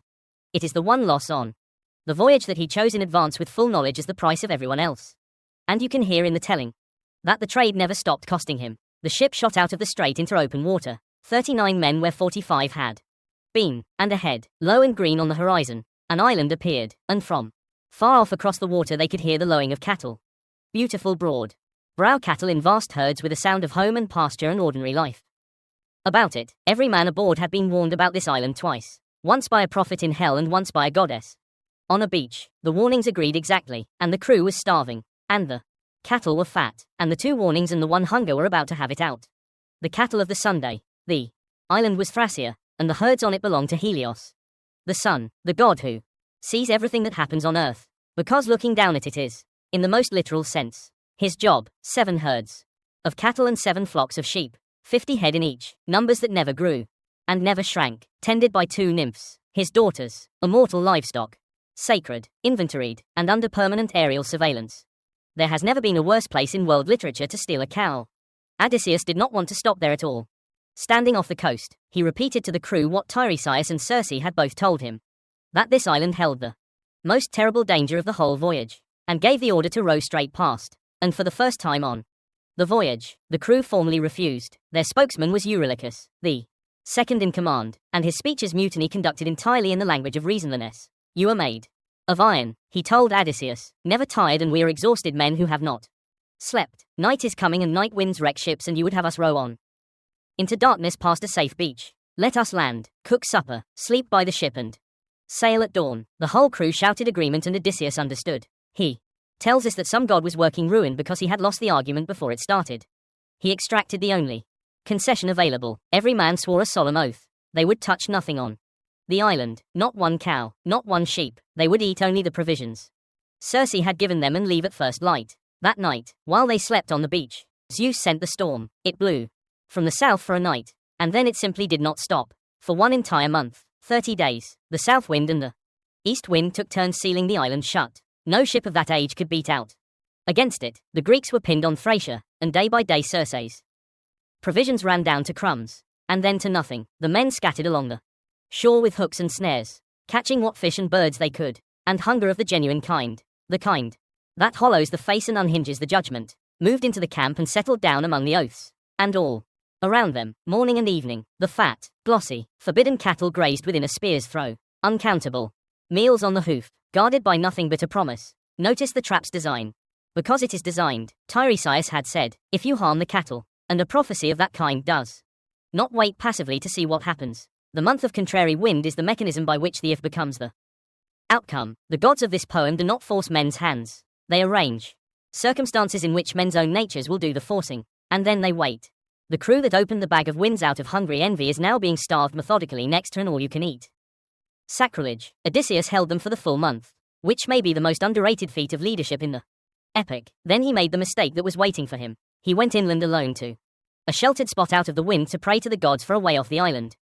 The gods answered the prayer with their own dark humor. They poured sleep over his eyelids. The one man whose wakefulness had been holding the line was switched off gently at the decisive moment, exactly as he had been within sight of Ithaca. If you want to know whether the gods of this story play fair, there is your answer. On the beach, Eurylochus saw his chance and made the speech of his life to the starving crew. All deaths are hateful, he said, but death by hunger is the most miserable of all. Let us drive off the best of these cattle and sacrifice them properly to the gods with all the rites, and vow that when we reach Ithaca we will build Helios, a splendid temple, in repayment. And if the sun is angry enough to sink our ship, well then I would rather gulp the sea and die in one moment than waste away by inches on a desert island.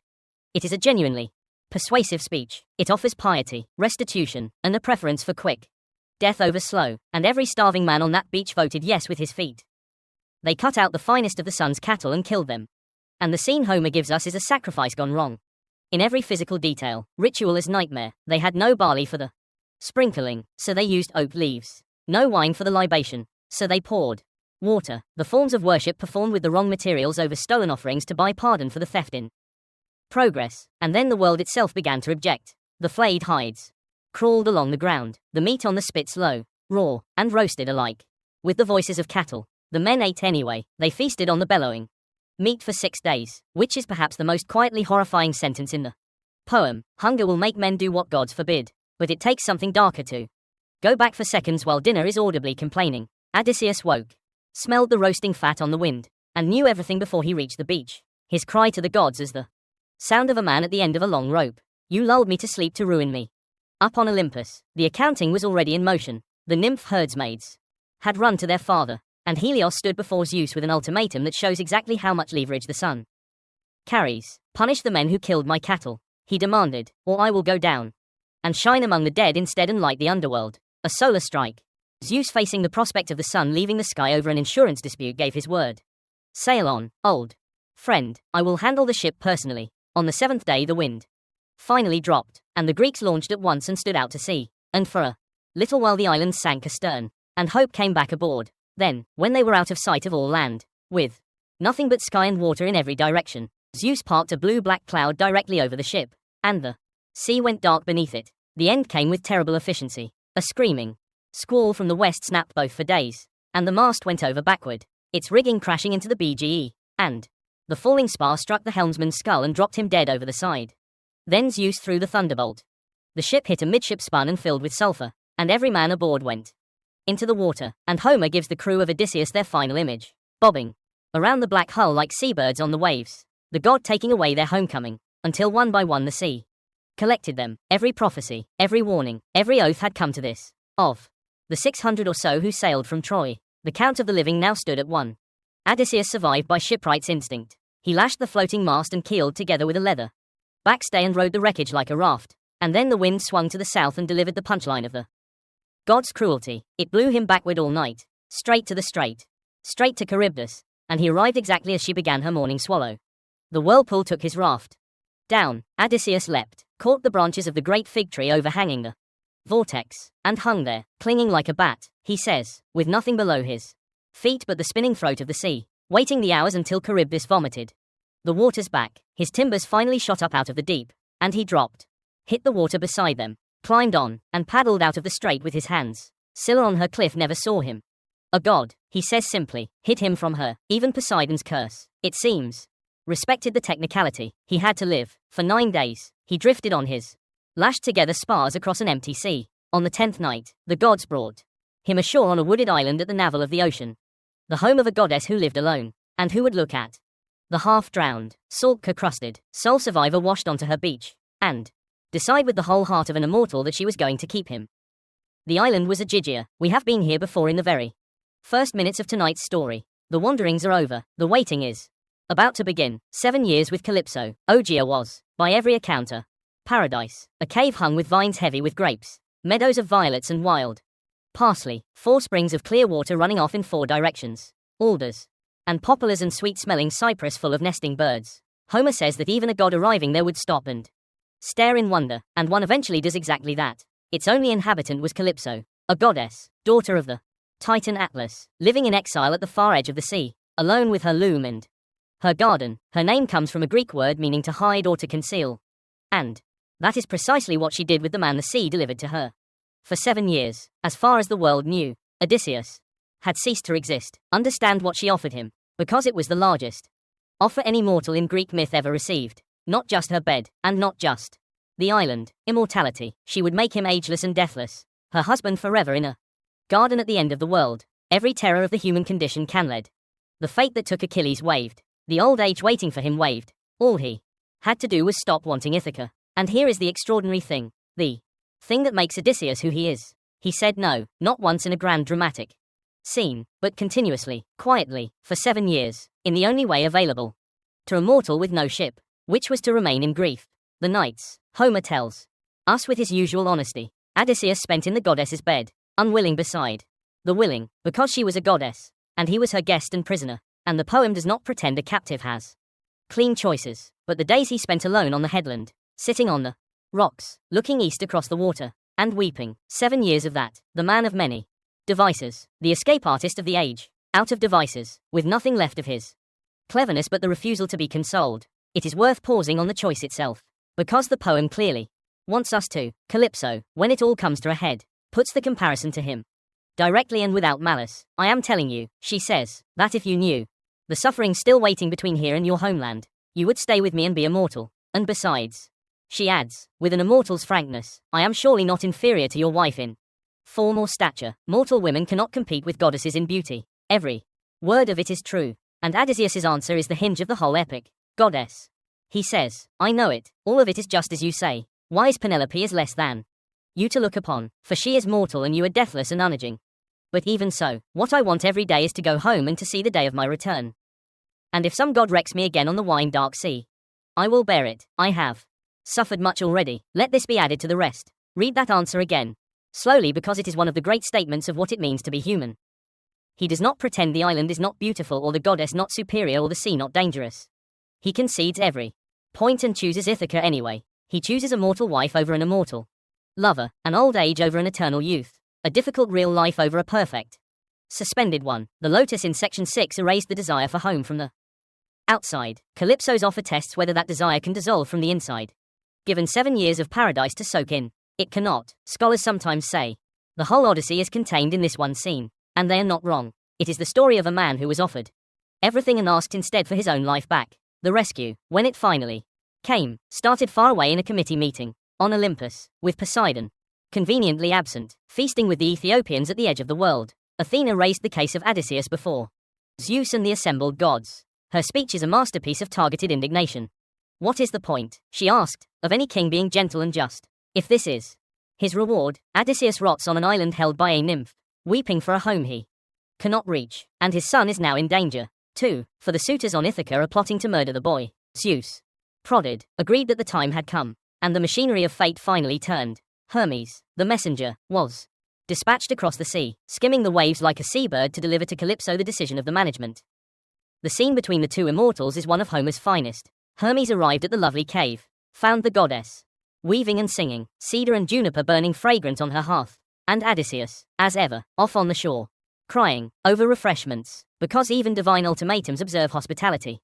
Hermes delivered the message. Zeus says the man must go. It is not fated that he die here. His destiny is to see his people and his home. And Calypso's reply, before she yielded, is the closest thing in Homer to a feminist protest lodged on Olympus 2,700 years early. You gods are jealous, she said, and merciless. You male gods take mortal women whenever you please, but let a goddess love a mortal man, and you begrudge it every time. And she listed the precedents like a lawyer, goddesses whose mortal lovers the gods had struck down. And now you envy me, my man whom I saved, riding his keel alone in the sea after Zeus himself had smashed his ship.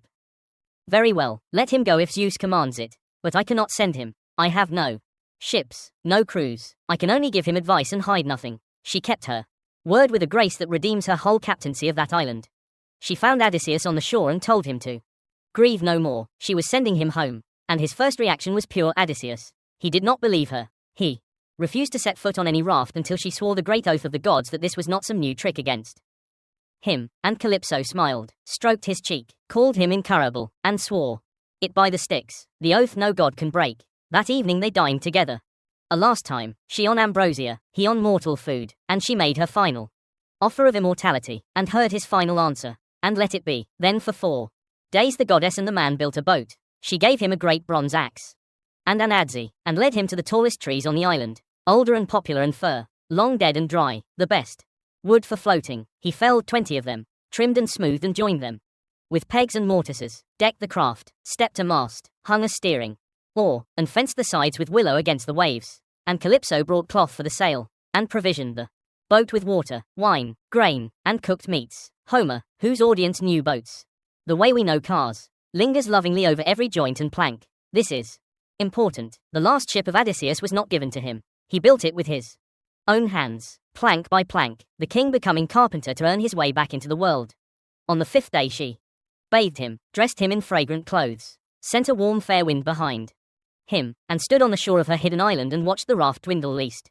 She had loved him for 7 years and released him in 4 days, and of all the beings who ever held Odysseus against his will, she is the only one. The story allows a broken heart. Odysseus sailed alone for 17 days and nights, never sleeping, steering by the stars she had named for him, keeping the Great Bear on his left hand as instructed. On the 18th day, a coastline rose ahead like a shield laid on the misty sea, the land of the Phaeacians, his last stop before home, though he did not know it. And at that exact moment, returning from Ethiopia, Poseidon looked down from the mountains of a distant shore, and saw, sailing calmly across his sea, the one mortal he hated most in the world, the last shipwreck and the princess. Poseidon's reaction on seeing his enemy 17 days from freedom was a growl of pure grievance. So the gods have changed their minds about Odysseus. While I was away at dinner. Very well, he is fated to reach the Phaeacians, and I cannot stop that, but I can still give him his fill of trouble first. And the god of the sea picked up his trident and went to work on the weather personally. What he built over that small raft was every storm at once, east wind, south wind, west wind, and the north wind, together, driving the sea into chaos from all quarters. Odysseus's knees went loose, and he spoke aloud the wish that shipwrecked men have spoken ever since. That he had died at Troy on land, with an army around him and a funeral after. Instead of alone out here for a fisher's dinner, a wave broke the steering oar from his hands, snapped the mast, and blew him bodily off the raft, and his heavy sea clothes dragged him far under before he fought back to the surface, spitting brine, and hauled himself onto the disintegrating platform of logs. His rescue came from an unexpected quarter of the sea. A white seabird lit on the wreck, and it was Ino, once a mortal woman, now a minor goddess of the waves, and she took pity on him. Her advice was drastic. The raft is finished, she said. Strip off those clothes, take my veil, wind it around your chest, and swim. It cannot sink you, and when you reach land, throw it back into the sea and look away. Odysseus, being Odysseus, suspected a trap, even in mid-catastrophe, and decided to stay with the raft as long as 2 planks held together, which shortly they did not. A comber the size of a hillside blew the timbers apart like chaff. He rode a single beam like a horse, stripped, bound the veil around himself, and went into the sea. He swam for 2 days and 2 nights in the swell, kept alive by the veil and by Athena, who quietly flattened the winds and put a steady northern push behind him. When at last he raised the coast, it nearly killed him. There was no harbour, only reefs and cliffs with the sea exploding white against them, and his first attempt to land ended with a wave hurling him onto a rock face, where he clung with torn hands until the backwash ripped him off and dragged him out again, leaving his skin on the stone the way an octopus leaves pebbles stuck to its suckers when you pull it from its hole. That is Homer's image, not mine, and it's been making listeners WSE for 2,700 years. Swimming along the coast outside the surf, he found at last a river mouth and prayed to the river god. And the river stilled its current and let him crawl ashore. The man who came out of that water was a king of nothing. Naked, swollen with brine, sea otter running from his mouth and nostrils, without ship, crew, clothes, or possessions. He had been stripped by the sea of every single thing he owned except his life and his mind. He kissed the earth, threw Eno's veil back into the waves as promised, and then solved his last problem of the day like the survivor he was. Night was coming, and a naked, exhausted man dies of exposure by a cold river. He found 2 olive bushes grown into one thicket, one wild and one cultivated, a detail the poem loves, burrowed into the deep drift of dead leaves beneath them, and buried himself like a live coal banked in ashes on a lonely farm. Athena poured sleep over his eyes. He had arrived, though he did not know it, at the last strange country of the voyage. The country was Scheria, land of the Phaeacians, and it was something new on this journey. Not monsters, not witches, not cannibals, but a civilized, wealthy, slightly smug seafaring people, beloved of the gods, whose ships were the marvel of the world, needing no steersman, finding any port on earth by thought alone. Their king was Alcinous, their queen Arete was honored unusually as wisely as any man, and their capital had harbors, temples, an assembly place, and gardens that bore fruit the whole year round. After 3 years among the impossible, Odysseus had washed up in front of something merely wonderful, a functioning society. His introduction to it came through a teenager with laundry.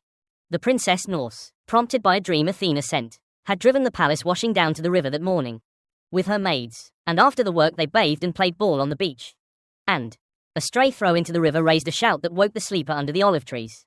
What followed is Greek epic's finest comedy of manners. Odysseus emerged from the bushes, naked as a lion, salt-crusted and terrifying, holding a leafy branch in front of himself for decency, and every girl on that beach scattered screaming except one. Nora stood her ground, and the shipwrecked politician facing her produced on no sleep and an empty stomach one of the most skillful speeches of his life, opening with the unimprovable line, "Are you a goddess or a mortal?" He compared her to Artemis, blessed her future husband, and asked for a rag and directions to town, all while maintaining a safe and respectful distance, which under the circumstances was the most persuasive part of the speech. It worked, as his speeches usually did, bathed, oiled, and dressed in clothes from the royal laundry, made taller and more splendid by Athena for good measure. He so impressed the princess that she remarked to her maids wistfully that she wished her husband might be such a man.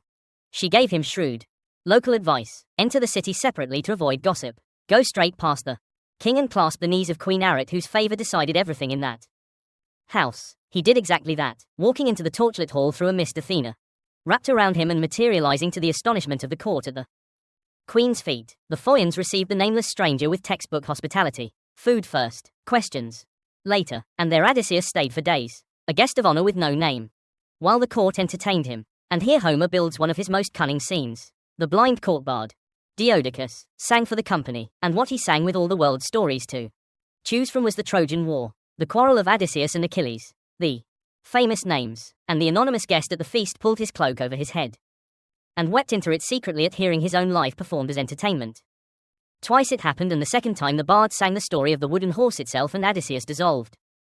Homer says the way a woman weeps over the body of her husband killed defending his city, which is to say the poem compares the sacker of Troy to Troy's own widows and lets the comparison sit there unexplained forever. King Aeolus saw the weeping, stopped the music, and asked the question that had been politely postponed for days. "Stranger, who are you?" And with that, the mask came off at last. "I am Odysseus, son of Laertes," he said, "known to all men for my schemes. My fame reaches heaven and my home is Ithaca." And then for 4 books of the poem, he told them everything: the cyclone, the lotus, the cyclops, the winds, the giants, Circe, the dead, the Sirens, the strait, the cattle, Calypso, all of it, the entire middle of the Odyssey, everything you and I have heard of the wanderings. We heard the way the Phaetons heard it from Odysseus' own mouth at a feast after dinner. Homer, with a storyteller's sinus, made his hero the narrator of his own legend, and left every listener, since to wonder quietly how much of it the most famous liar in Greece may have improved in the telling. The Phoians, spellbound, did not merely believe him.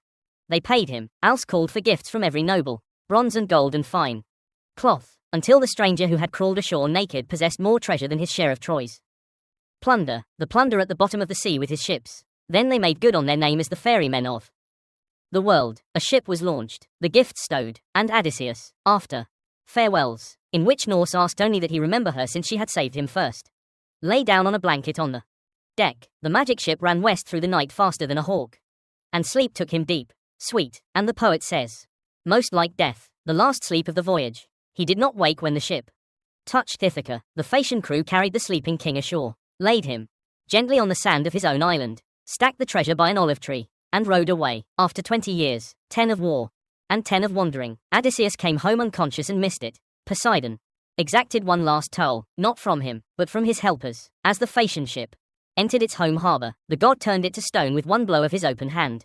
A ship-shaped rock in sight of the city as a permanent notice regarding the thing of his enemies. Aeolus, watching, remembered an old prophecy and instituted a policy change on the spot regarding rides for strangers. The last door on the sea road closed. On the beach of Ithaca, the sleeping man began to stir. He was about to wake up in his own country and failed to recognize it. The beggar of Ithaca, Odysseus, woke on the sand and did not know where he was.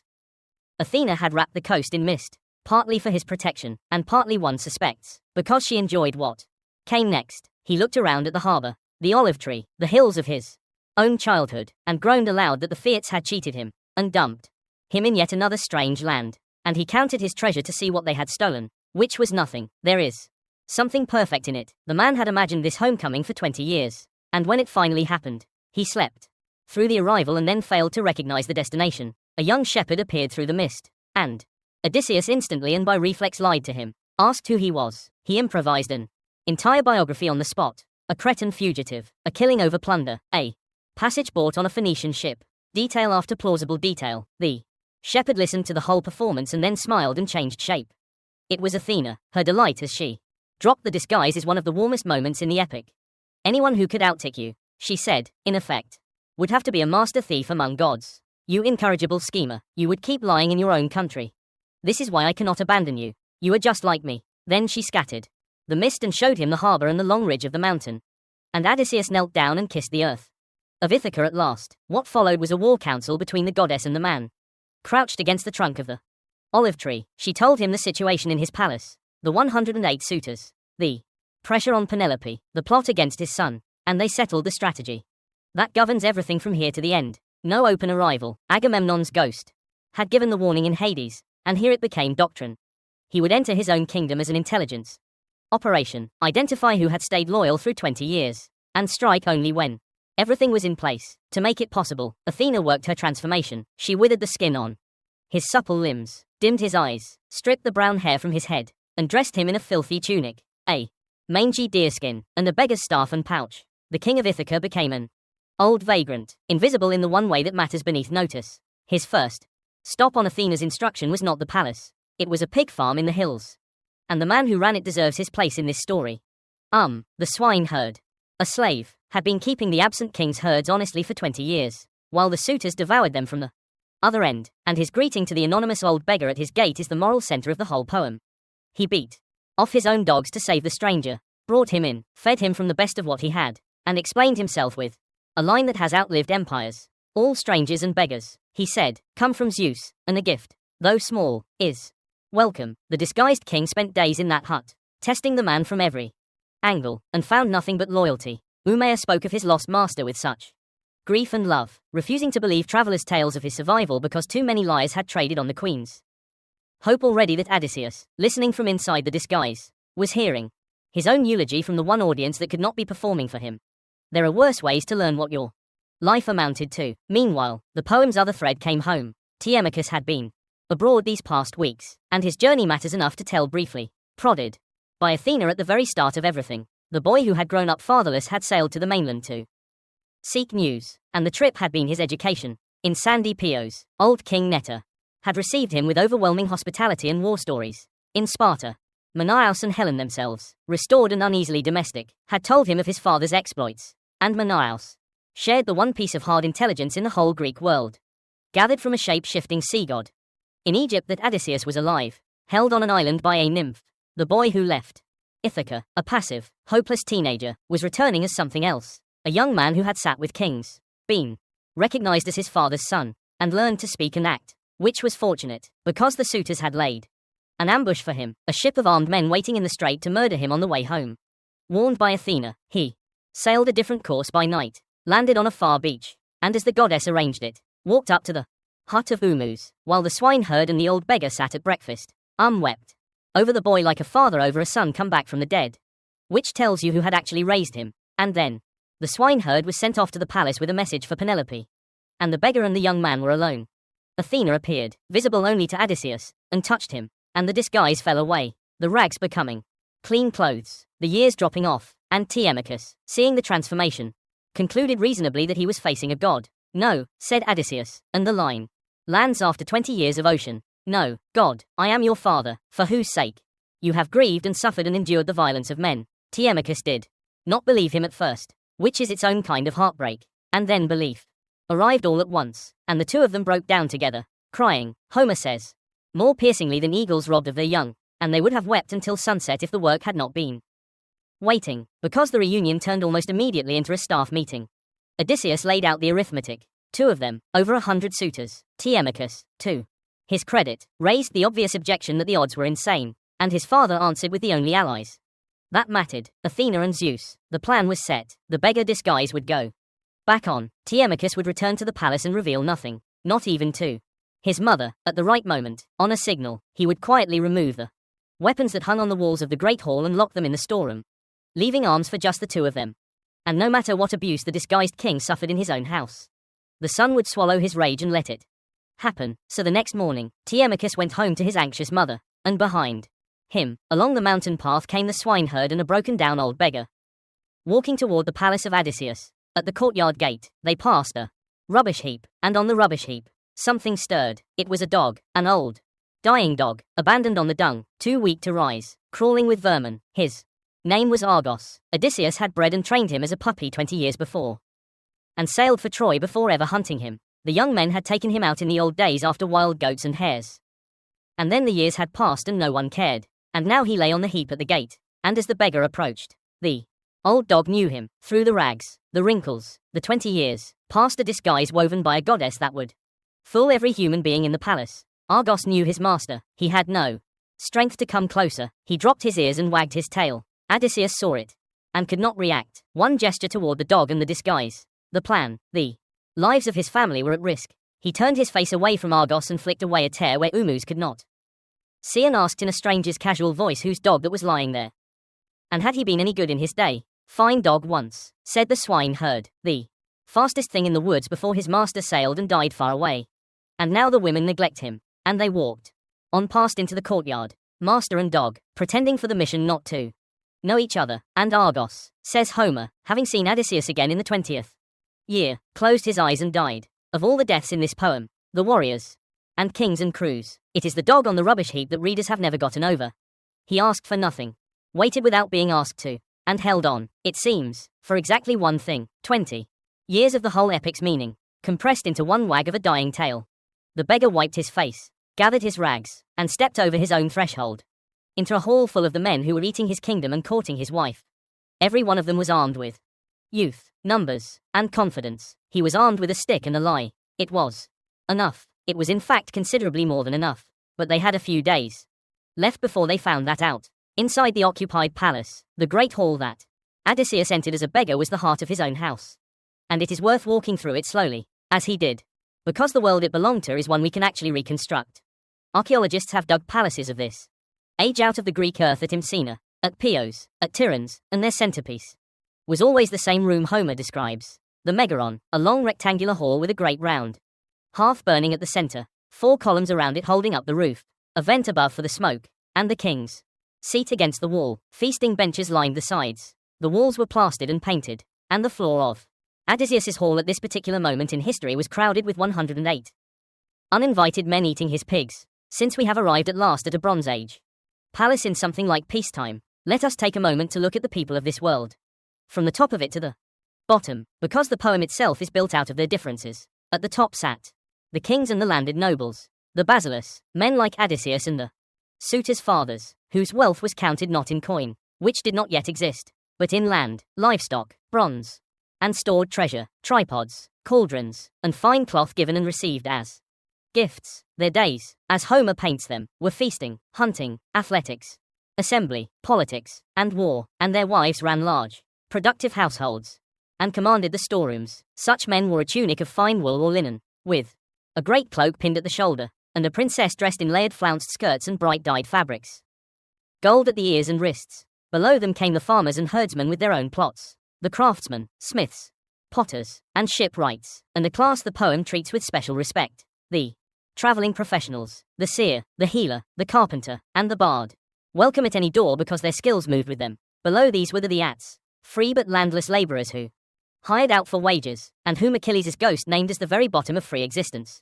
And below them the slaves, mostly women, taken in raids, grinding the endless daily grain, weaving, carrying water, though a trusted few, like Eumaeus with his pigs and the old nurse Eurycle, ran their departments with real authority, and were spoken of almost as family. Everyone, high and low, lived on the same trinity, barley and wheat for bread and porridge, wine always cut with water and olive oil for food, lamb and skin with figs, cheese, onions, and legumes alongside. The endless roast meat of Homer's feasts was the luxury of the great house, and even there it marked an occasion. Meat meant sacrifice, and sacrifice meant the gods got the smoke and the savor, while the mortals, by a convenient arrangement negotiated in myth by Prometheus himself, got the dinner. Into this world, at the bottom of it, stepped its rightful owner, dressed as the lowest thing a free man could be, and began systematically begging from the men at his own tables. It was reconnaissance disguised as poverty, moving man to man. With his palm out, he was measuring each suitor, sorting, Homer says, the decent from the vicious, though the sorting would change nothing in the end, and the suitors obliged him by identifying themselves. Their ringleader was Antinous, the most arrogant of the pack. And where the others tossed the old beggar scraps, Antinous picked up a footstool and threw it, striking him at the base of the right shoulder. The hall went quiet at that. Even by the suitors' standards, striking a beggar was dangerous business, for exactly the reason one of them nervously spoke aloud. The gods, everyone knew, walked the earth disguised as strangers and beggars, observing the justice and violence of men. It is the one moment the suitors brush against the truth of their situation, and they go back to their wine. The house tested its master. 2. A genuine beggar named Iris, the palace's resident sponger, resented the competition and challenged the newcomer to a fistfight, and the suitors, delighted, made a sport of it, and put up a prize of goat sausages. Odysseus stripped for the bout, revealing rather more thigh and shoulder than the rags had advertised, hit Iris once carefully below the ear, and dragged him out by the leg to prop against the courtyard wall. The suitors laughed themselves helpless and congratulated the old fellow. They had just watched their executioner warm up and they thought it was dinner theatre upstairs. Meanwhile, the poem turns to the person this entire war of nerves is actually about. Penelope, 20 years into a defense with no relief in sight, chose this evening to descend into the hall radiant, and announced to the suitors that the time of decision was approaching, and that proper suitors, by the way, ought to bring gifts rather than eat a woman's house bare. The suitors scrambled to send home for robes and gold, and Odysseus, watching from his corner in his rags, rejoiced quietly at the performance. Whether she somehow sensed something that night, or whether 20 years with this woman simply taught him what her maneuvering looked like, the beggar in the corner recognized a fellow professional. Their interview came late that night by the fire when the hall had emptied. The queen and the stranger, husband and wife, one of them knowing it, she asked who he was, and he spun a cretin tale again, but this time laced with truth, claiming to have hosted Odysseus himself long ago, and describing, to prove it, the very clothes and the golden brooch her own hands had chosen for him 20 years before. Penelope wept at the description. The snow melting on the mountains is Homer's image, and the man who caused the tears sat beside her, and in that hall of enemies could not comfort her, keeping his eyes, the poem says, hard as horn or iron behind their lids. He fed her hope in measured doses, swearing that Odysseus was alive, near, and coming. She could not let herself believe it. Hope for this woman had become the enemy, the thing that had been picking her wounds open for 2 decades. Then she did him a kindness that nearly ended everything. She called for the old nurse to wash the honored stranger's feet, and the nurse was Eurycle, who had raised Odysseus from infancy. He realized the danger a half second too late. Above his knee ran a long scar, taken in boyhood from a boar's tusk while hunting on Parnassus with his grandfather, and every servant of the old household knew it. He twisted toward the shadows, but the old woman's hands found the scar in the water, and she knew it instantly and knew him, and her eyes flew to Penelope's face, and her lips opened to cry out. Odysseus's hand closed on her throat. Mother, he whispered, you will destroy me, not a word, or you die with the rest. The old woman, iron under the wrinkles, swore herself silent, and finished washing the feet of the boy she had nursed, saying nothing, while the queen sat a few steps away, wrapped in her own sorrow, noticing none of it, because Athena, the poem says, turned her thoughts aside. Before they parted, Penelope told the stranger two things. The first was her dream, 20 geese in the yard, slaughtered by an eagle, and the eagle speaking with her husband's voice, and the beggar assured her the dream needed no interpreter. The second was a decision. She could hold out no longer. She said, tomorrow she would set the suit as a contest. Her husband's old game. She would bring out his great bow and line up 12 axes as he used to. And the man who could string the bow and shoot an arrow through the 12 would have her, and she would leave this house forever. The beggar leaned forward and told her to hold the contest without delay. Odysseus, of the many devices he promised, would be there before any of these men ever strung that bow. That night, the king lay sleepless in the entryway of his own palace, listening to the giggling of the disloyal maidservant slipping out to the suitors' beds. His heart, Homer says, growling inside him like a dog over her pups, and he slapped his own chest and spoke to his heart directly. Endure. Heart, you endured worse the day the Cyclops ate your comrades. And the heart obeyed and endured and waited for morning, which was going to be quite a day. The contest of the bow. The day of the contest arrived dressed as an ordinary day, a feast day of Apollo. As it happened, the archer god, which no one in the hall seems to have found ominous, though they were about to. The suitors trooped in as usual, slaughtered the animals as usual, and settled to their eating, and the omens began stacking up around them unnoticed. A seer among them, Theoclemenus, looked at the laughing company, and suddenly saw them, as they would shortly be, shrouded in night, the walls dripping blood, the porch full of ghosts hurrying down to darkness, and he said "Sir" out loud, and left the building. The suitors laughed and suggested the man needed an escort since he apparently could not tell day from night. There is a special quality to the laughter of men whose luck has already run out, and Homer lets us listen to it all morning. Then Penelope went to the storeroom. Homer slows the poem down for this, and we should, too. She took the bent bronze key with its ivory handle, opened the doors of the innermost chamber where the treasures lay, and lifted down from its peg the great bow of Odysseus in its shining case, a legendary weapon with a history of its own, given to the young Odysseus by a friend, later murdered by Heracles, and never taken to Troy, kept at home all these years in memory of that friendship. The queen sat down with the case across her knees, took out her husband's bow, and cried over it for a long time. Then she dried her eyes, walked down into the hall full of feasting enemies, and announced the terms. The bow of Odysseus, 12 axes set in a line, as he used to set them. Whoever strings the bow most easily and shoots through all 12, I will follow him from this house. Telemachus dug the trench, and planted the 12 axes in a dead straight line to everyone's surprise, including possibly his own, and the contest began. Now, about that bow. Because the physics of the scene is the whole point of the scene. This was a composite recurve bow, a laminate of wood, horn, and sinew, and such bows, when unstrung, curl backward against their draw direction. Stringing one is a feat of technique as much as strength, requiring the archer to bend the whole stiff spring of the weapon against its nature far enough to slip the loop over the nock, and a heavy warbow of this kind simply cannot be strung by an untrained man, however large his shoulders. The suitors were about to take a public examination, designed by the absent examiner, in a skill exactly none of them possessed. Whether Penelope understood this perfectly well is a question the poem leaves glinting quietly on the table. The first suitor to try, a decent one, as it happens, could not budge it. The bow, Homer says, wore out his hands as he worked it uselessly back and forth. Antinous, sensing a public relations problem developing, called for grease and a fire, and the suitors warmed and larded the weapon and tried it in relays. And one after another the leading men of Ithaca strained, sweated, and failed in front of the woman they proposed to carry off. Eventually, even Antinous surrendered to prudence, proposing they adjourn the contest to another day. Today being, after all, the feast of Apollo, and who shoots arrows on the archer's holiday. It was gracefully done. It was also, though he could not know it, the last good idea of his life, because while the nobility failed at the bow, the beggar in the corner had been running the final errand of his long game. He had slipped out to the courtyard after 2 men he had spent days quietly evaluating the swine herd and Phylicius the cow. heard, both grieving for their lost master within his hearing, and put the question to them plainly. If Odysseus was suddenly to appear right now, whose side would you take? Both answered without hesitation, and Odysseus said, then look at me, and showed him the scar. The two herdsmen wept over him, kissing his head and shoulders until he had to shush them and received their orders. Was to put the bow into the beggar's hands, whatever anyone shouted. Then tell the women to bolt the doors of their quarters and stay inside no matter what they heard. Helios was to lock and lash the courtyard gate. The exits of the great hall of Odysseus were quietly closing one by one, while its occupants argued about archery. Back inside, the beggar spoke up, just to try my hands, he said, to see if there is any of the old strength left in these rags.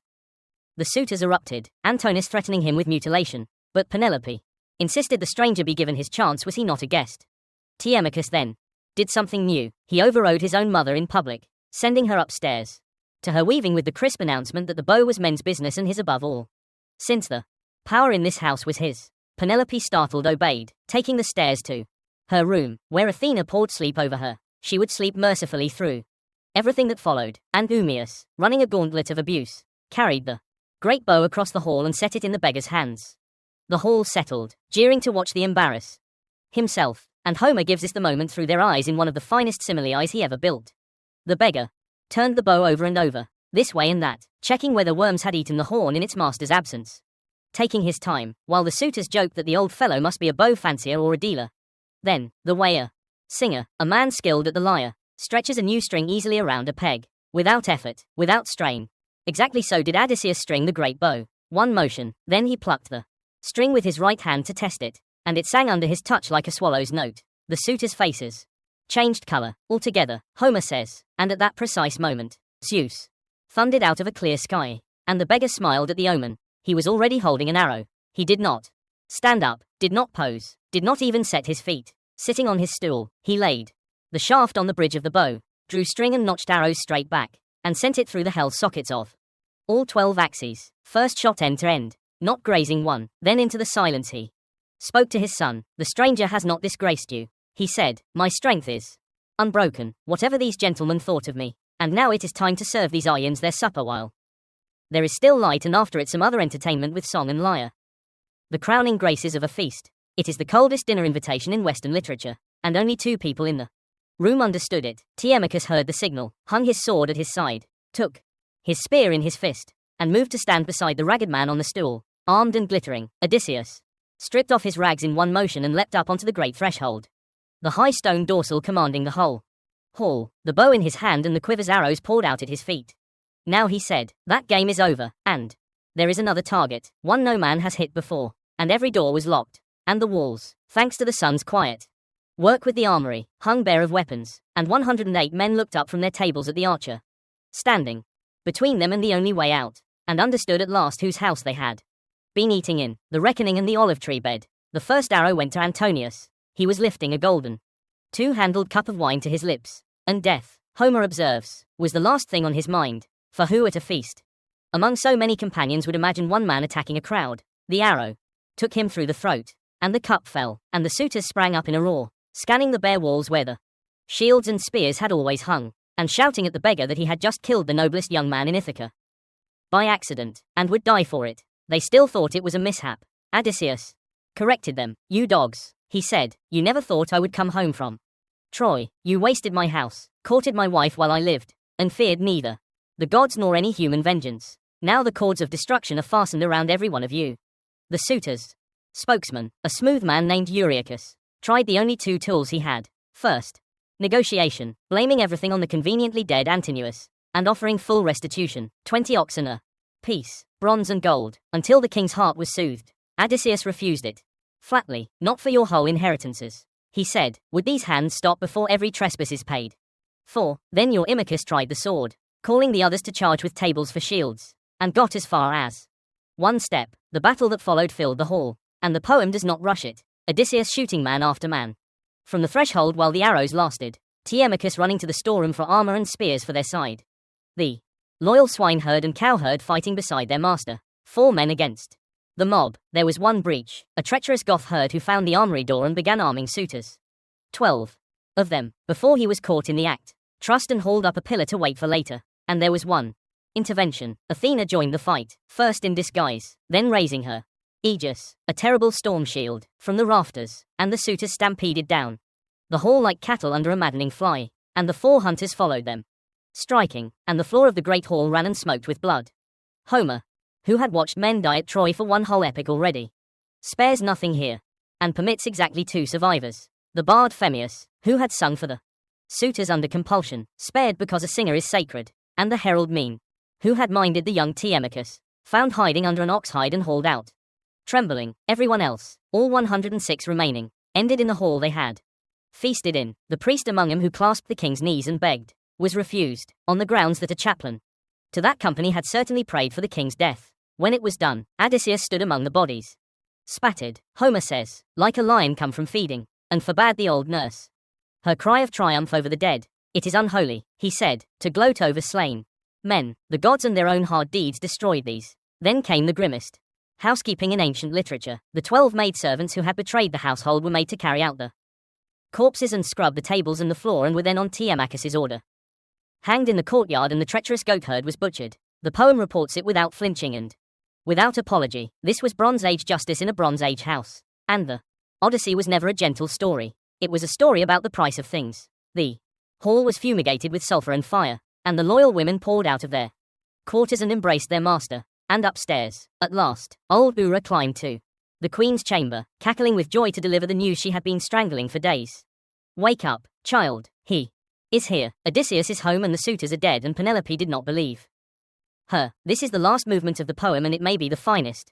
She came down to the hall and sat across the firelight from the man everyone swore was her husband, and studied him in silence, recognizing him one moment, the next seeing only a stranger in bad clothes. Telemachus scolded her. No other wife in the world would hold back from a husband 20 years gone, and she answered that if this man was truly Odysseus, the 2 of them had ways of knowing each other, secret signs hidden from everyone else. Odysseus himself, bathed now and made splendid by Athena, took his turn at persuasion, and got nowhere. She had spent 20 years as the most courted widow in Greece, holding off 100 liars, and she was not going to fail the final exam out of longing.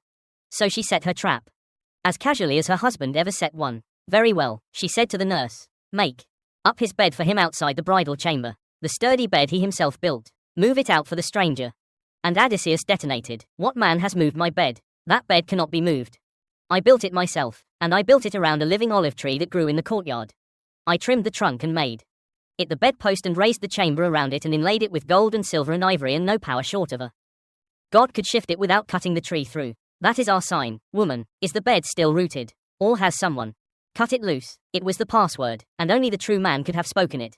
And only by being provoked past his cunning into honest outrage. Which was, of course, the design. Her knees went loose where she sat. She ran to him, threw her arms around his neck, kissed his face, and asked him not to be angry, explaining herself in words that closed 20 years like a healing wound. Do not be angry that I held back. I was always afraid some man would come and cheat me with words. There are so many schemers in the world. And Homer reaches for his final simile and gives the homecoming at last its image, as welcome as land is to swimmers whose ship Poseidon has wrecked and who strike out from the grey water for the shore.